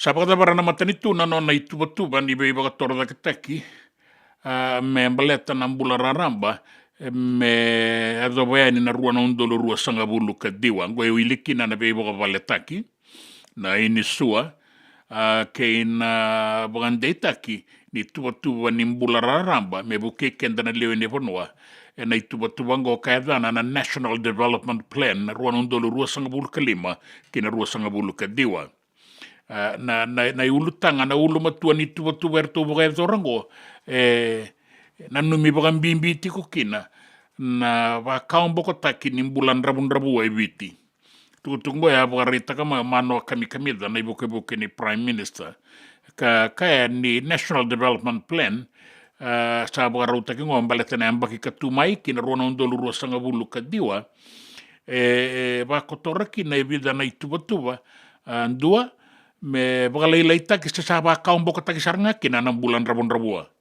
gue baletikan da tunga bole bu na itauke me rawan ni ngarabi kina na bi bagabaletaki na no inisua National Insurance na labetira ke ni bagatangin dengan ni Bula Raramba batake na tuba eso era ni kauta mai weekenda na yau na ilabo menta bangara na kena ngau ni sala ka bagay ngataka na tuba satungo ke ira era raw ni buke kenda kina mebaka na banganga zotaki ni non da besamati ke na be songo tuba kata kira era taunda kuni matani tu wilikina na lutu na nonda wakasanga so na sala me rabu kekina nanda boli taki en nonda banua ena kena marketi wambimbi oira rakauta mai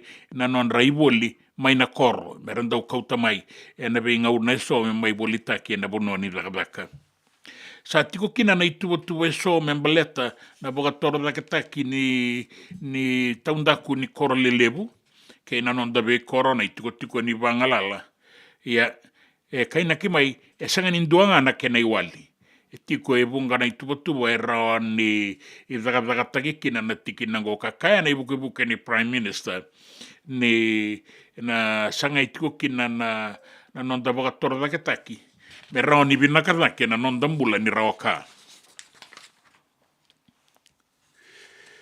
Santo tele na ibagatangin dengan den ni bebosaki saya do tikungo membaleta na beliutaki en na tambana ni bebangangai ni matani tu na faikek. Ka abeliutaki tikokina o Francis Pulei wai sama ibagadengu kasanga ibiso sumitaki mai o Barbara Mali. Koe sa tiko e nangaunango, ka sa liutaka tiko na whaikek. Iango, na whaikek saranga kona tambaranga e rau liutaka na wanga e rautale. E na buguni tiki nango, tambaka kina o Mali, e ndua na beimbeita ki membale ti pule uai, e na non baka taka baka taondondonu na kaukaua, baka dhaka, e atu e na itutu e atu kina.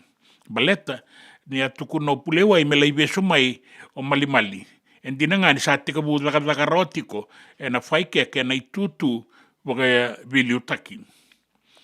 Ia na tiki nango, e sa baka ndeitaka mai na commissioner baka tawa, ni tambadaka ni visa, o Chuki Fong Chu, ka baka reitaka tiko mai ni sa baka edorin dina tiko, na nora tobi bangangai na tambadaka ni visa, membaleta, na itukutuku embasika tiko mai ngo, e na whaikeke. Sinitori rawan doon ay tukutuko may puleway, baleta ni tiko may Australia na ngaw. Kinang gito. E kaya na Fiji Rugby Union, ka buka madala may kina, nabukun ni tukutuko ya buka reita ko o ay saya na yadalebo na kapitanin nino da timi ni Rakabi kinambilo ni Bora na William Webb Ellis Trophy may barani saya na muan yung bakisauti. Ni a soliveira na daung gito, ni oti na soto ya, soliveira e andundua, dua rau ka 5 na undolu ng dola. Na lebu todo ko nilapo, soliveira na daung gito. 2 rau ka 5 na undolu ng dola, ni biti. Sa saumatiko ya nikin na FRU, na bimbita kin ni waisa na lebu ni kaya, ni rasengan ni taura na ibota-bota e alata kibeira. Ya sa le sueningo na kena isau na Fiji Rugby Union ni oira kede na daung gito e rabo ita biya na embaki saoti ya na gito ni Bora e rasau miya ng 2 rau ka 5 na undolun 2 na daung gito. Sabakan dita kamay na itukutukungo na Fiji Rugby Union ka talenga ko rato na may viso somitaki en isongo-songo ning gito en bula ko me en embaki saoti rato ngole babakan bimbi saranga na bakau yang ni timi ke na non rabaka rau kina gitu ni bura kangala ki boga dori ke barani se ka rasa inta kina na ibota tulu sanga bulu na undolu duana daung gitu bota ke na non rai bota ni basing na daily allowance 5 rau nan dola duana daung gitu na duana singa. Kaya may tiga buti ko ay non rabaraw, meron ba nirasala kiti ko may ka. Kaya nga rin nabi kaya bukarita ki may, na isongo-songo ng gito rakabiya na non tapanua, may baleta na non rato kunru, na kapitanin ni timinibiti kirito ileo ibida tali sinitabuti na dan rato, na daung gito. Karato kaya tiko ni rato asengan ni saumi, na ibota-bota kaya lataki bei rato. E bukarita ka na non tantau bi buka tabulidi ni timin ni Fiji Water Flying Fijians o Mick Byrne ni sa tiko binakasar na gito ni Isaiah Armstrong Ravula na non na manggosa ni bimbiuya ka na polo elo manirara na saular nga ito kabua mawiki na mataw.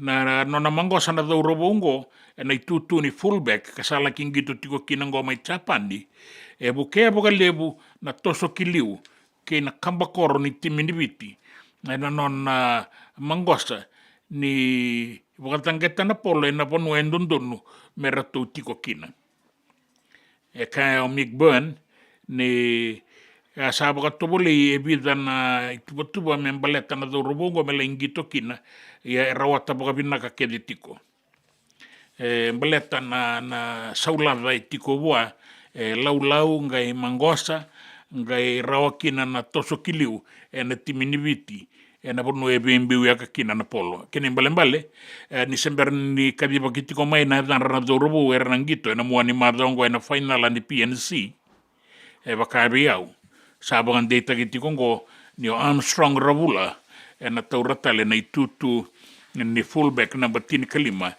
na ia tu muri ni tatango makini timiniviti Na timini viti e rauna sota ki na timini Japani na tini na kaloko si vina tini na 5 na miniti e na mbongi ni Singapore rawa ingango mai Hanazono Rugby Stadium mai Osaka by Japani. Aki na biasa i bura-bura e warita ki tiko mai ni dua na koro mai Polandi sa palalai saranga bukan dua na koro tau doko ke ira tiko kina e na buku ni walu e dua na walu bule bu tara tiko konda pun dua raramba o Europe ya mai Polandi e warita ki tiko mai dua na turanga ni koro na mea ni dua na koro vai tamera lewe wasanga bulu kabana undolu na lewena ni sa tarairani na walu kar sa bangalala tau doko kina na lewe ni koro.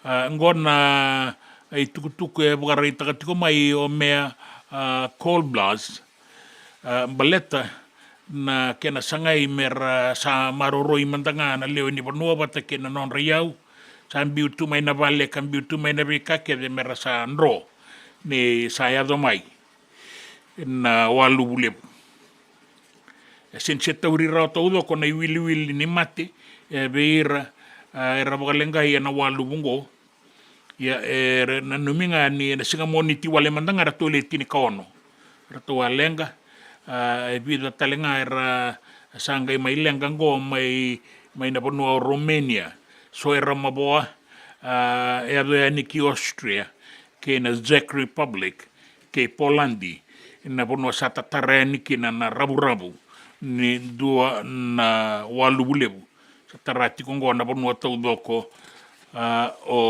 Europe ke na kena be matani tu kinan raki e do batiko na bongi lebu endai na rauni tau na uda kana Bula toka na vangi kaina kini wakatiko kina nan raki na ngauna goba tulolo na lamalangi na sona ngauna serua na mosi lami Vata ke suba na barabi ni deba ke bitilebu na yado saratiko yani kina usori na bualiku ke tailebu o raki na deba ke mbua o da kaunrobe Vata ke na tokalau ke maduata ke na beanu o di kombia ke nangele lebu ke tabe uni na ya tulau ke lo mai viti e na tau nauda e na kabi na rauni tau bisara e na sona ngauna we banu atale so e bogarita ke mai ni ndau makanan raki se wana wasa Bula toka na matani dangi ni tai ke me na toka lau ke na deba sana ngai Bula toka na dangi e na kabi ndai ke se wana wasa batan bongi e sanga ni besau na itu wakini raki ndai me adoba na singa ni matakan batan bongi ngore na tukutuku e na nonda banua ke na tukutuku e na besa ibura nangito ke na tukutuku ni raki na nonda Vata ke City Veni Raturala.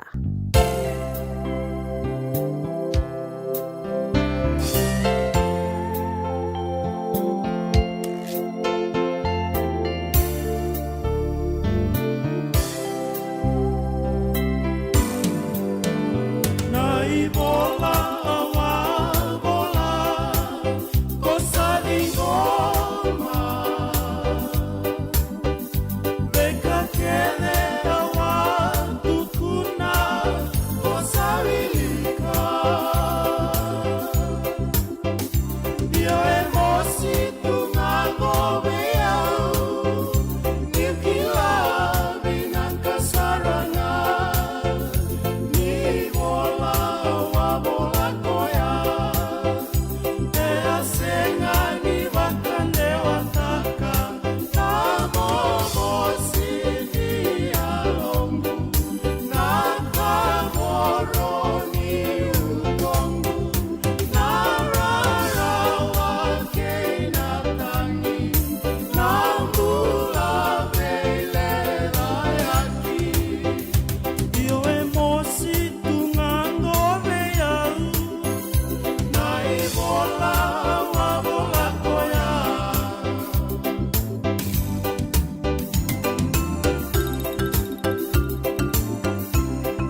Ongo na rongo may bala ni Songo and a radio Bula Duavata, San Francisco.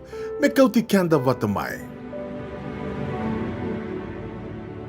Na nomodo i katalau ke na masu na leo ni songo lotu na ANCF Group 2 en bogadori en ika walu ni singa ni bula katu mai bebe ndoni atiko na mwani madla umbalavu kana laki bogadori nga enan 225 en Pacific Avenue ngoe Santa Rosa California Viwa Lima va saiva va kanu itakini oni nangai we tuku ni takayani moni tiko kina na leo ni songo lotu ni ANCF Group 2 ena iloko sa kotongo baleta na moni boga rawe na ilako ni ngande oni na nama kitiko kina na songo ni boga na numi ni tungalala ne viti ka boga doriti ko eningo ike merke na Fiji Day rona undoluru sanga bulu kama na didi bagatiko na isongo ni Kandabu Foundation USA na Singapore rumbuka ke na boga rawa itini kandua ke ne katini karua ni Okotoba na Sonoma County Fairgrounds Santa Rosa California ni yalo vinaka ninga itiko ni boga nditaka se oni vinaka tendua na boga tunlo au sanga ni kilai na ngaunango ya sebo tiko mbeka na stall sena botun lo ko ya bitunan raunan dol be baganga tekino na no man na binaka mo ni be tartaranga ni na email fijidayusa@yahoo.com mo ninga kilana kena madala ke baka sengalala binaka ni so marau na bitunan raunan dol ongori na rongo mo na vale ni songo na nonda vata ke siti veni raturla.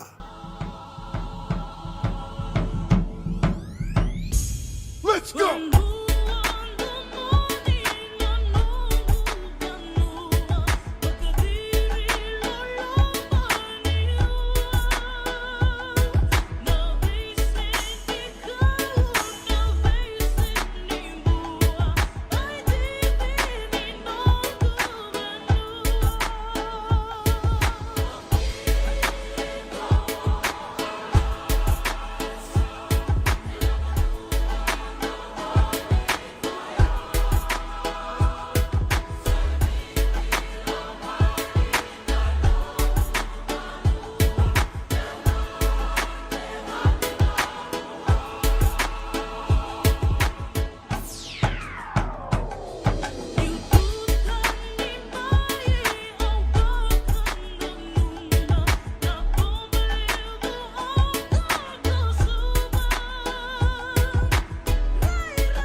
JJ's Food Shack. E tiku kedi kina na kakana boka biti me bakana kokonda. Lobo benga ni ngai kani doitu na bundi na ndalo se tabioka. Na kakana boka malangi me bakana steak baka eloka kena coleslaw. Woo-wee! Na kari toa sa wadha badina na keni kana-kana. Kaya tiku talanga na nono specials and the lomo ni madawa. Dau tamba na Facebook. Na doi ni tiwa ya na pani mandrai pai kaya na bungatale. Go na JJ's Food Shack. Viu Valley mo Billy Jane Street, Santa Rosa, California. Karo talaga nrito dili mo yang may Santa Rosa, may yato sarani kina Vata. Giritirito sana kina Vitu Saiba Vitu Tolo Dio Tolo Dundu Limono. JJ's Food Shack, Santa Rosa, California. Me volia back in dono ng life insurance policy? Nakakira nito tani katil kabitu ni okostita na 2022 o sangirta kasarabiri ni tauna. Kami nga ya, kinamaga nga ya, sala ko mana check. Sengat tali nimpera, sengat sarangan nimpera palinlay. In time sarangan may. So, ang kaliwara ka talaga tundawara ka. Kuwertong ko. Au sahara ko dengo, pamibinaksa. Iyo, o yasar nga na buna, raw sara, sa tiko na pepa se senga, bula binaka se tobi mate. Kambani duan nga kana soma may na claim na lom ni rosa nga bulu kavana ua kayada na lenga nisa yang baki rowo tina policy. Text mai kina wasa eva walu dua tolu walu lima ena kena ituku matai lalai. Oya na wasa eva walu dua tolu walu lima. E senga dina ni kara rawa na daka waka kekiwa.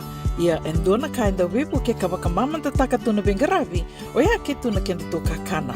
Leika na dalo na bisikete na reo bata na sunbells e tinimbulu makau. O kenda to na senga tiko ni driver se senga ni waka motoka kanda u drena na tutu beto seaki. Erto satu wakarao na Divine Pacific Food Mart mai Sacramento merto taladeani na nung ni boli. Rawa sara. Witartar ngayani na taliboni diwan 21 saivarua. Merto bakarotaka katalada may nanong ni boli ena kenangona totolo tua. Divine Pacific Food Mart, Viturua Viwawalu Franklin Boulevard, Sacramento, California. Namba di taliboni Viwan 21 saivarua. Erto ngarap talangan kenali waka suburi ani nanomu yaya. May nanonda to stoa kinanomu mate ni katumba. Nanonda Vata kay sitiweni raturala.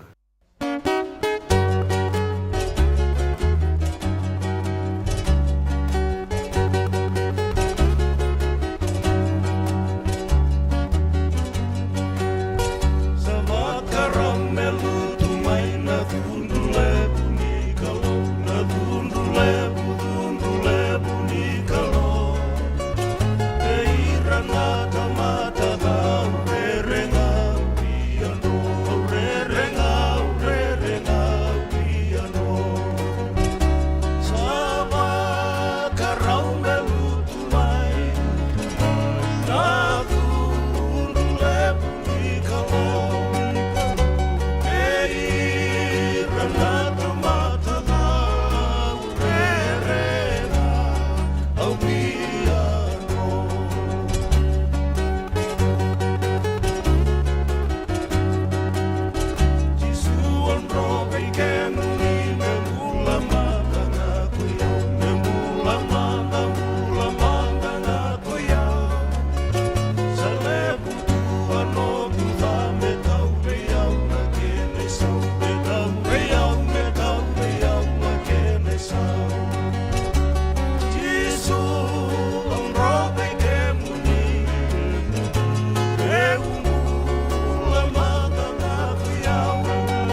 Me tau wea una kena I sau. Sa waka rautu me lutu mai. Vera tau na tambana ni viri kawa ni tamadalaga ni visa. SD Blanco. Rato sa loloma tuia ni endelai nailanga maimba. Ave mbote le tila Vata ke vika. Rupe ni mata kimbau. Dola skipa. Mose se tangi vetaua. Nix Kingston, na wole matangali totoka tikon radio Bula Duavata na loma ni vale mata kei rato na ngonele o nruava quadruplets na loma ni koro o vaturua na kelo tailebu. Mai ve roni na sila dola vinarigi na momo na tuitedi no gotomena goro. Rongo vinati origi na radio Bula Duavata kere me rangai mbau na numitu kina ni tau ke Isayake me na Raila Waki ganira na lea mbulu magausi bina wale utori katinai abula serangan de sabi tala ningai basi kamai kilati ko dine na basi kamai embula binaka awoti tongo na tolu na ruasanga bulu kalima na miniti mai ker mai na Cook Islands go mai na tukuka na kabini singabu ke lulu endai bina bole bu kalunga tana bengara vitorika bina bole bu na semati ko mai na singalebu endai Vata ke melindau ayandra kai bina bole bu na nomuni semati ko mai sabo bina bole bu nenda mai Duavata rautiko and radio Bula Duavata San Francisco Kauti Keda Vata mai toba no dangauna and singani matakar to sara semata no bengaravi na mata songo lotu ni New Methodist and singale wendai me zawana ruana kaloko zawana ngauna wa ni samote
Nongu Chisu Nongu Vanua.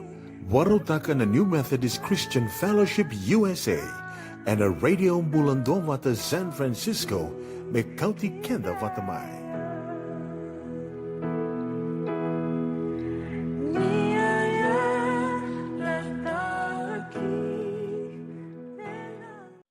This morning we have Lucia Silikivuya and Mary Tokandundua. We have Litiana Nabainivalu and also another Mary. We have two Marys this morning, Tui Kumbulau. And they will be gracing you with the same story like the first panel. And I will not take as much time because we want to finish this program by 9 o'clock. And they look so serious. Okay, I will start with Mary Tokandundua. Good morning and greetings to you all who are listening this beautiful morning. We are here in Wasawasta Lodge in Sabu-Sabu. All right. My name is Mary Tokandundua. I hail from Manadula village in the Sawa Islands. What are you doing in Bonoleva when you come from Sawa? Well, my husband, he's from here. He's from Reketi village in Gamea. Okay. I met him in USP while studying there. Then wait, did you finish your study or you just left your study? No, I left my That's study. the problem. Right. Okay, go. I come over to Vanuatu and I reside in Lambasa now. I have two children. One is is 16 years old. Okay. The 30th of September, and the younger one, my son, he just turned 13 on the 1st of September. So your husband is a school teacher? Yes, my husband is a school teacher, but I stay with my mother-in-law in Lambasa with my kids. Before they were staying in Lautoka with my mother, who was a school teacher too. When she retired, she told... When you left USP, the university, were you going in trained to be a school teacher as well? No, I did tourism studies. Oh, yeah, okay. But good, you're doing tourism in Lambasa now. Yeah, go on.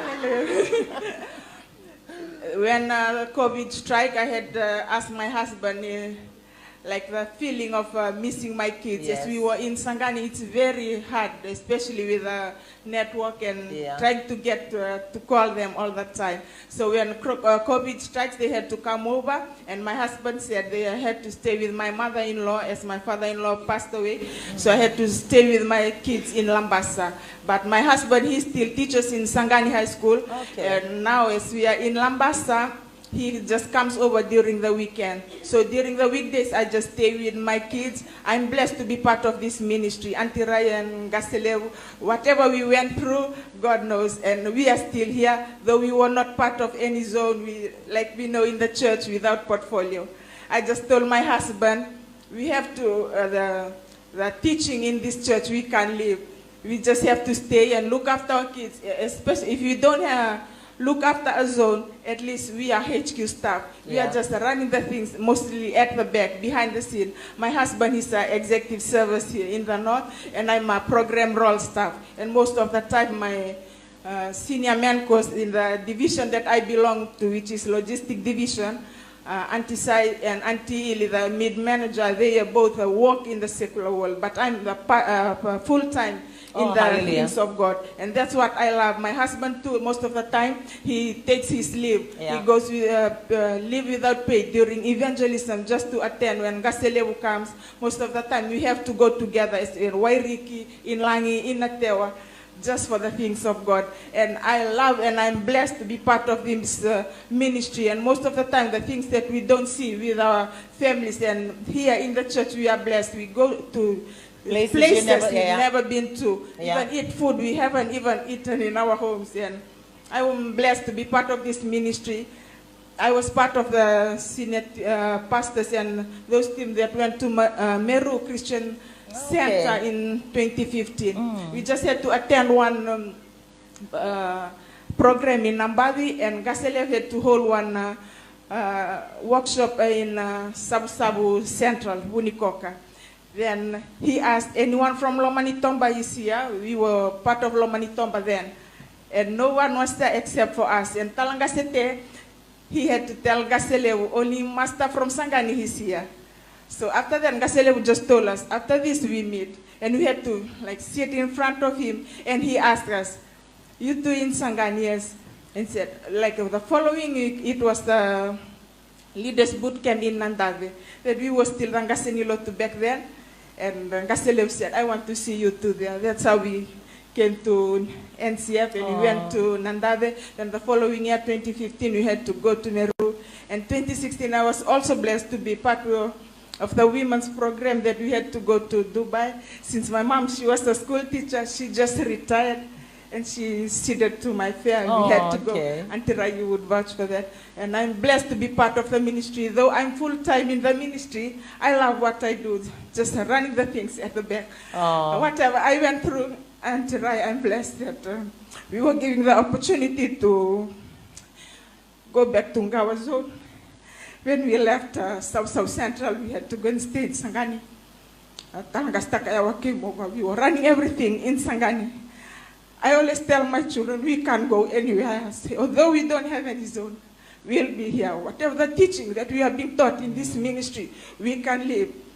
We are blessed that Dad is not a drunkard. He's not going everywhere drinking grog. And for me to have sleepless nights, to wait for him, to keep his food or have to heat his food when he comes home. That's what I always tell my children. I have only 2 kids. I'm blessed. During the family conference just a few months ago, I was at home in the night and I saw my manager, Auntie Cecilia Sau, her missed Viber calls. And I knew it was something to do with the roster for family conference. Hallelujah. It was been, I think, about 5 years. We did not have any portfolio until but I'm blessed. And I was rostered to do the testimony in Lambasa for the family conference. It was like, I would say, a closure for me to testify during the family conference that as all of Northern Division, they were there. And I had to, at that time, to apologize since we were in Sabu region, being RCs. Then we went to Tunuloa. Then when we were stood down, or like say, discipline, as we know in the church, I was blessed to How many years were you people in the ministry when you joined the ministry? How many years ago? Until we joined the ministry back in Lautoka, it was the Lautoka Zone 2 there. Talangase Api, SP Api Tunabuke, he was a senior pastor in Lautoka. That was in 2011. My son. And then you moved across which year? Yeah, Sangani, 2012, like the beginning of And your husband still teaching in the same school? Yes, he's still teaching there until till now, Sangani High School. Do you ever write in your prayer list for him to come across to Lambasto to be close to the family? This year he was supposed to come to Nalemba, like just a few distance from home. Then like last minute, we went to Sangani, we packed everything, all packed there. And the master, they were supposed to swap. He did not want to go like the Indo-Fijian master. So he had to go back to Sangani like for this. Okay, we receive by faith that your husband will come to Lambasa, to any other school, not even closer. Hallelujah. But as long as he is in Lambasa. Oh, thank you for sharing your... I just want to say, share one more thing. Like for my 2 children, like I testified in the Northern Family Conference. It was like history in the making when I'm blessed with EMPE that though we did not have a portfolio, until he just said they can join. So I just sent my 2 kids for the Super Kids camp. Yes, Boot camp. And they were like on their own. I was blessed even in the youth symposium, they stood up for the chapter challenge. And at home, like in the region, we do our morning prayers. I always wake them up 3 o'clock or 4 o'clock, most of the time, just to update for our prayers. And at so home, one is 16, the other one is... 13, my son. Okay. Yeah. And at home, every morning we do our Holy Communion. I believe that's the only thing I can reach out to their friends, wherever they go. So that's the only thing I believe that I learned in the church with the blood of Jesus to protect them as well, they go to church. That's the faith of a mother to her children, as she shared today. Early morning prayers, and not only that, they do Holy Communion as well in the morning. So you may be, going through some challenges with your children, disobedient in every element. And that's one of the things that you can do as a believer, to trust God, that their safety and everything about them is in His hands. And thank you for sharing your story with us today, Auntie Mer. Now we will go to Auntie Litia. My Auntie Litia, dapat teman-teman po ngol may kina kiki mani kila na ba sa mani may darubi may.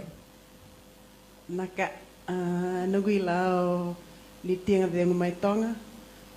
To nangunakagu kunabambula tuati koro.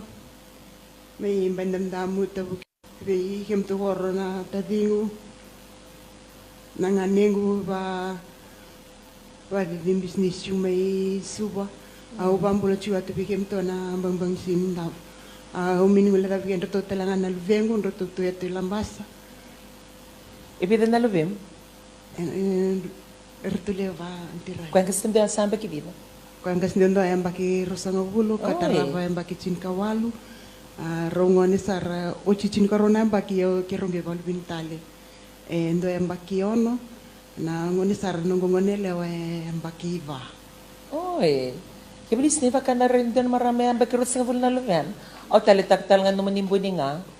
And it's so unique than us. Look at that, it's so beautiful. Uniquely, na buininga, viti, sandren remenda reita. Rivina ka na naman yung buininga. Yatos tal. Au bas talinga bunaliaw, au bawas talinga bunaliaw. Au nabi nakatala, may nabas talinga bunaliaw. Wow, hear that. May nabambulay na koro, vimtoy may naska, muto na barongo ikumbeha. Pabungoku odoha adi bohom tu parong kumain pula direni kuwa mutoto sar mbeka iko na mai TV au arongan iyo wa mbula bamto ya tutunga ena pula direni kuwa. Okay, was makandabu maramani kandabu was tanga wano lebu kembala kemini kilana was makandabu wano lebu kemini kilana was bambao. Wow.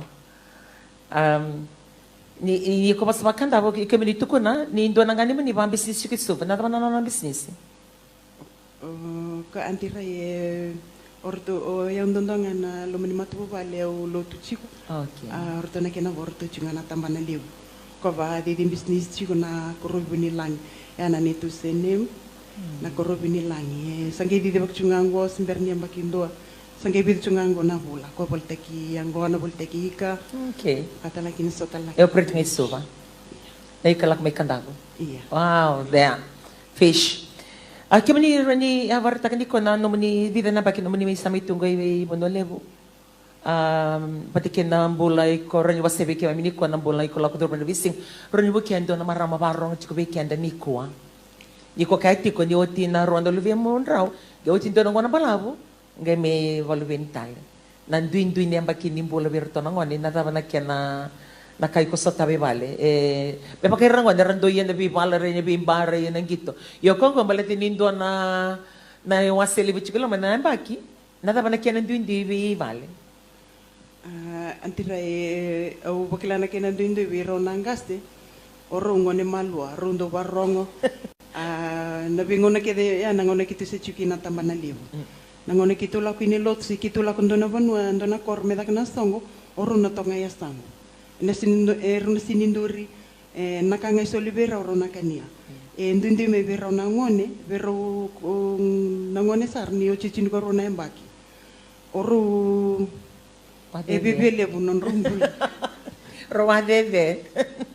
Oh, okay. Inorto chiki male baka rona gas baka rori di ronga me baka raw non rolo manya rometi ro kalalai. Okay, bata langa yan balik ro kila ni rongone sangga saro rona gas baka roba do lo man ro tunga i vale.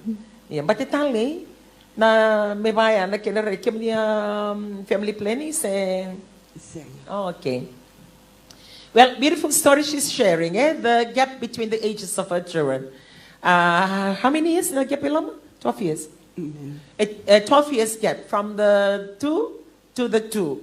And what she's sharing with us today, like the oldest one, or the two older children, they're quite quiet. They listen. Whatever she tells them, they do. They keep quiet, especially in church. But the other two, they run around, they do, and they bossy. Which means indirectly that they felt that they're the youngest, looking at the two oldest, and they feel appreciated. So they have their own ways of showing it. And that's the beautiful children. And thank you, Litia, for sharing a story with us today. Now we will go right to Siliki Voya, Lucia.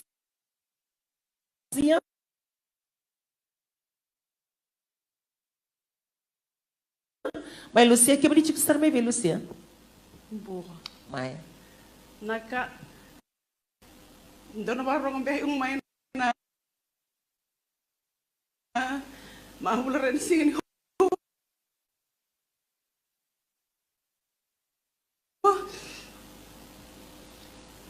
Okay.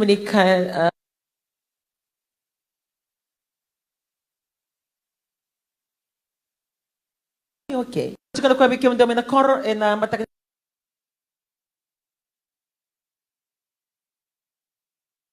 I was chicken na dialect unique the second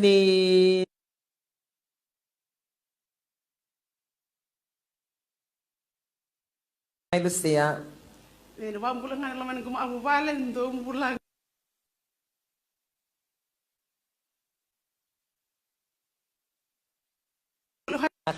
Nang bulan lilo ni maaabo balen. Oy, oto bisa pusaban na.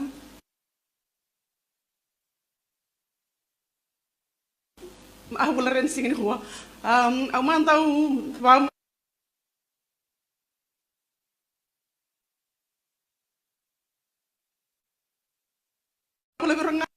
Sangke may pamo iyon singan ano. Oh, kaya nga. Nakor. Oh, isa. Bari ko sinchi ko na pamaw. Se ko au chima na pamaw kung galak manikon. Sige.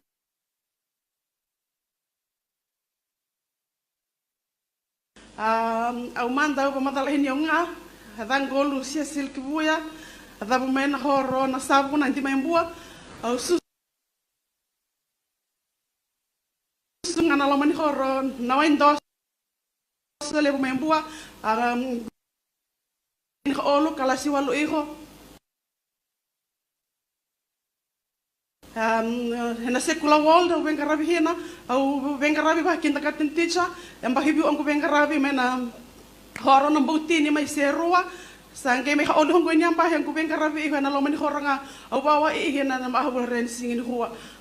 Challenge nga wala hodro man alam man ipo no ben karabihina hilaya man rawa be umperi be rangon hila laisara ena mahula ren singin ko ubah bau au hi amantang alam men tama abu vale ndu e ngalubenta ro ngalubenta man rawa be umperi ndu e ha posa veira yo situation no may ben karabihina na mahula ren singin ko challenge sa hibalo hinang kumbula apa boleh berkah nang bulan yang kulah apa angon orang Yesus Kristus na mahabol rin huwa. Ebida na ngwan na namo ikong kas ni bulita kay nakidagato. Na bili-bili. Tini karua. Oh, okay.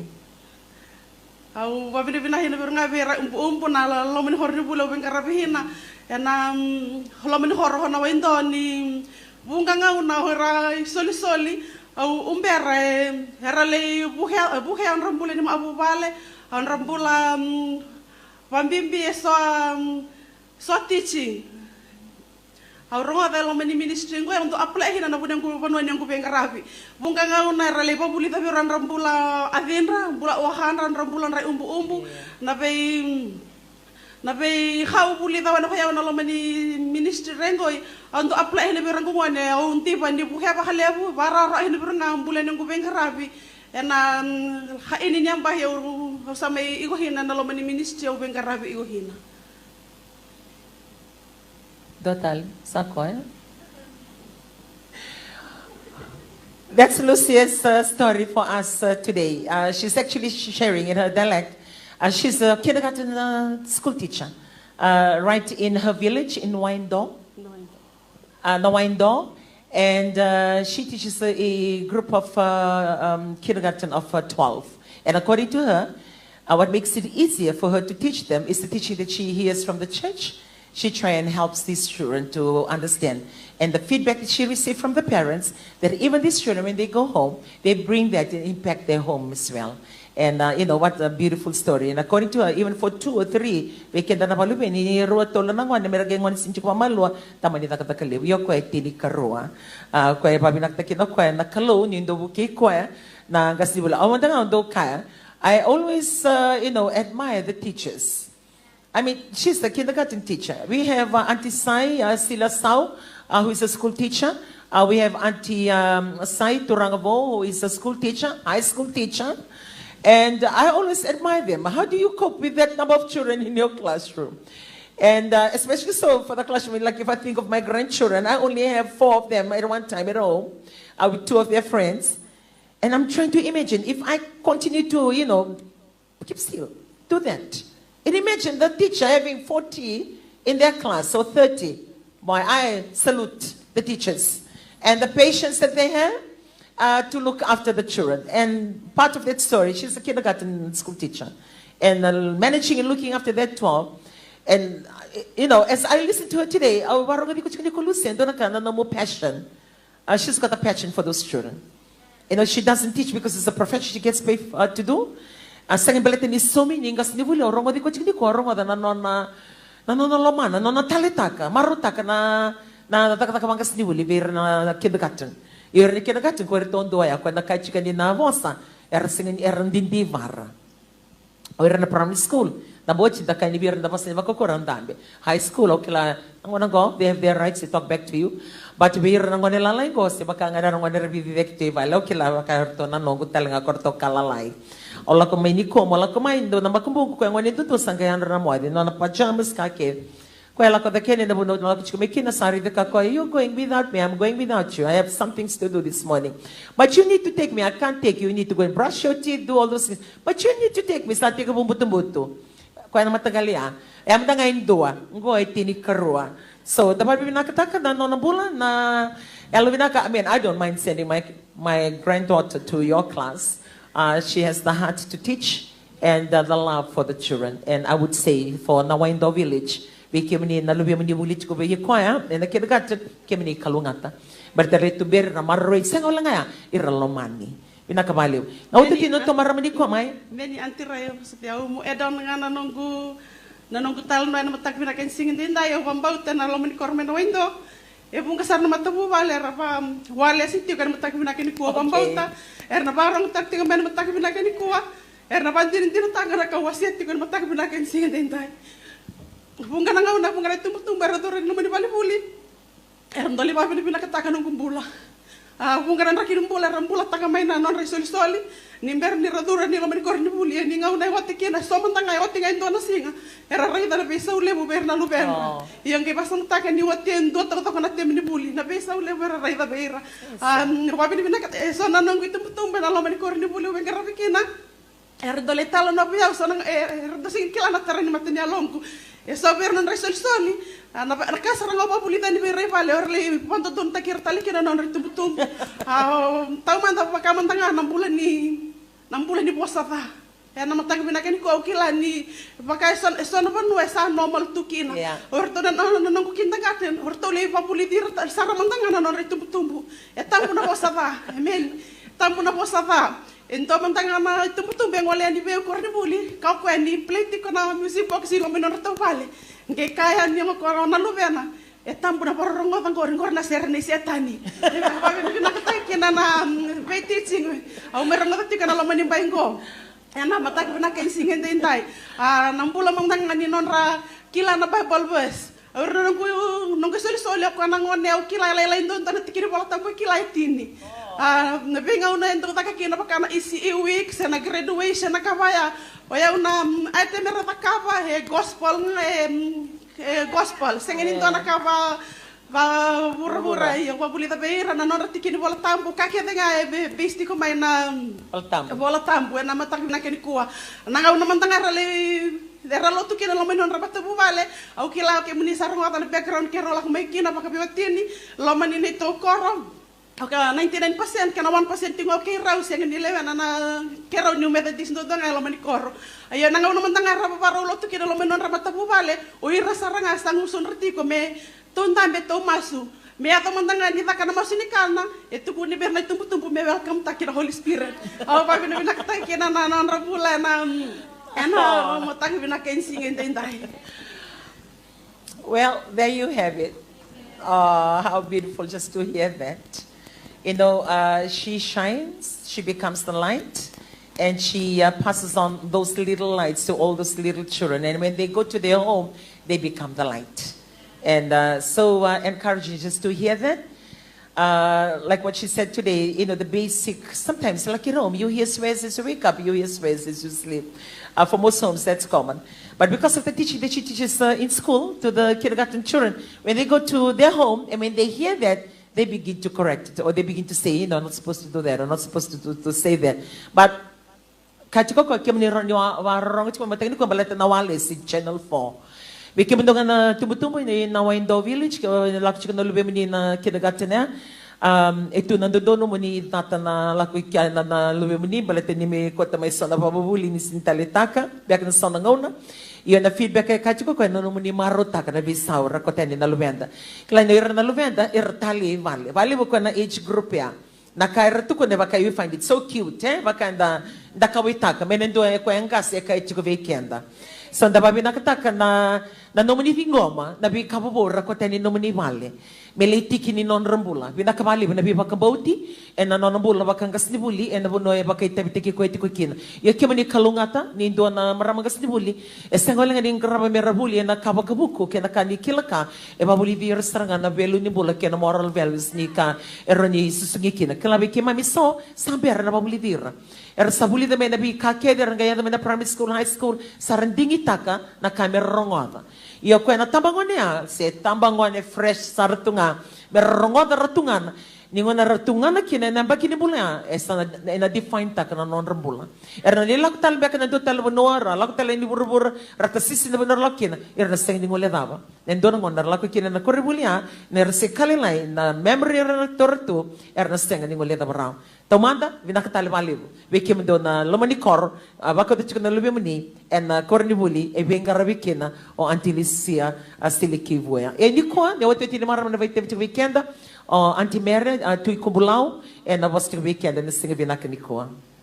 Vinaka, na dangungo mere tui kumbulau, o maramani loa, budebe, o tamangu mai loa, o wasui wanoso ngau lomai viti. Endo te kona beki rau o pa watiti ko be talanga se rabulolo ti kumbulau o ko sar mai viwa ya sawa. Okay, viwa ya. Au wa binibina kana matanga ni ko antirai ni rani solitu bi am dona opportunity ngo mo mindambe na matanga ni ko au kila sangi kena matai. Ya untuk tunga mai muri untuk reda na bikaya do sakila tiko na dave ya tiko ya bado bless ta ke bale na mata ni ko ni rani solitu na bi bang bauti mo mai ocean na bika ela kapito na turang na mata ni ko ko ngono otor na ngani bina anggo mo bambu si ani na oro imdo mai na oro ilani imdo na sara-sara mai na mata ni uwa o babili binatang na maramati na ako. Samba kibida ko Ako samba kibida ka ba? Okay. O kasindo dala na program ko. Oh, bambulan sa nan vi kwara na camera. Bulan nana. Autor siya nang binang ko, wa binati na mong bulan. Bulan ni bisusu. Ito lubemo o babili binata ina. Diyan nasarsar ti may na mataga ni uwa. Au sa babili binata inti ilang bula. Na turang at tamago ko sa may lenga. Iyo babili binata na numang bulanan ay unduto o ni irawa lebo. E na matagay ni uwan na bi akede. Eado. O unduto rabich iraw. Nang bulan ni Bengarabi na matagay ni uwan. Iyo babili binata yung talangan numdong bula. Ngayon ko siya may bale. Ila talaga yung nasasal siya may na matagay ni uwan. Au baambul siya ko yung wasawasa na matagay ni uwan.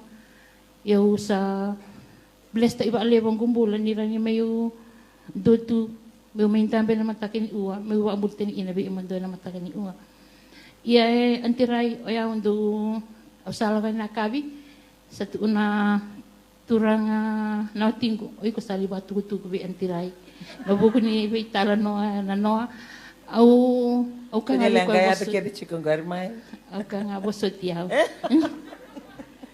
ya upa binibinaka ya na lo manimbain ko raw doon nga na lo manimbain ko na baraw ni yelonda ubi waseti ko na matagani ko aun do na maraman do yalo totolo sara ni da kana bi bosaki lo mani bubale indo totolo na baraw ni alonga ungi ba binibinaka kana mani Vata bulivi teaching na lo mani ministry nam raw Vata bulive bukeki na baraw ni alonga yo ya uti ko nga kitu leto lo babitadini ko ngoni biya wa tik sar may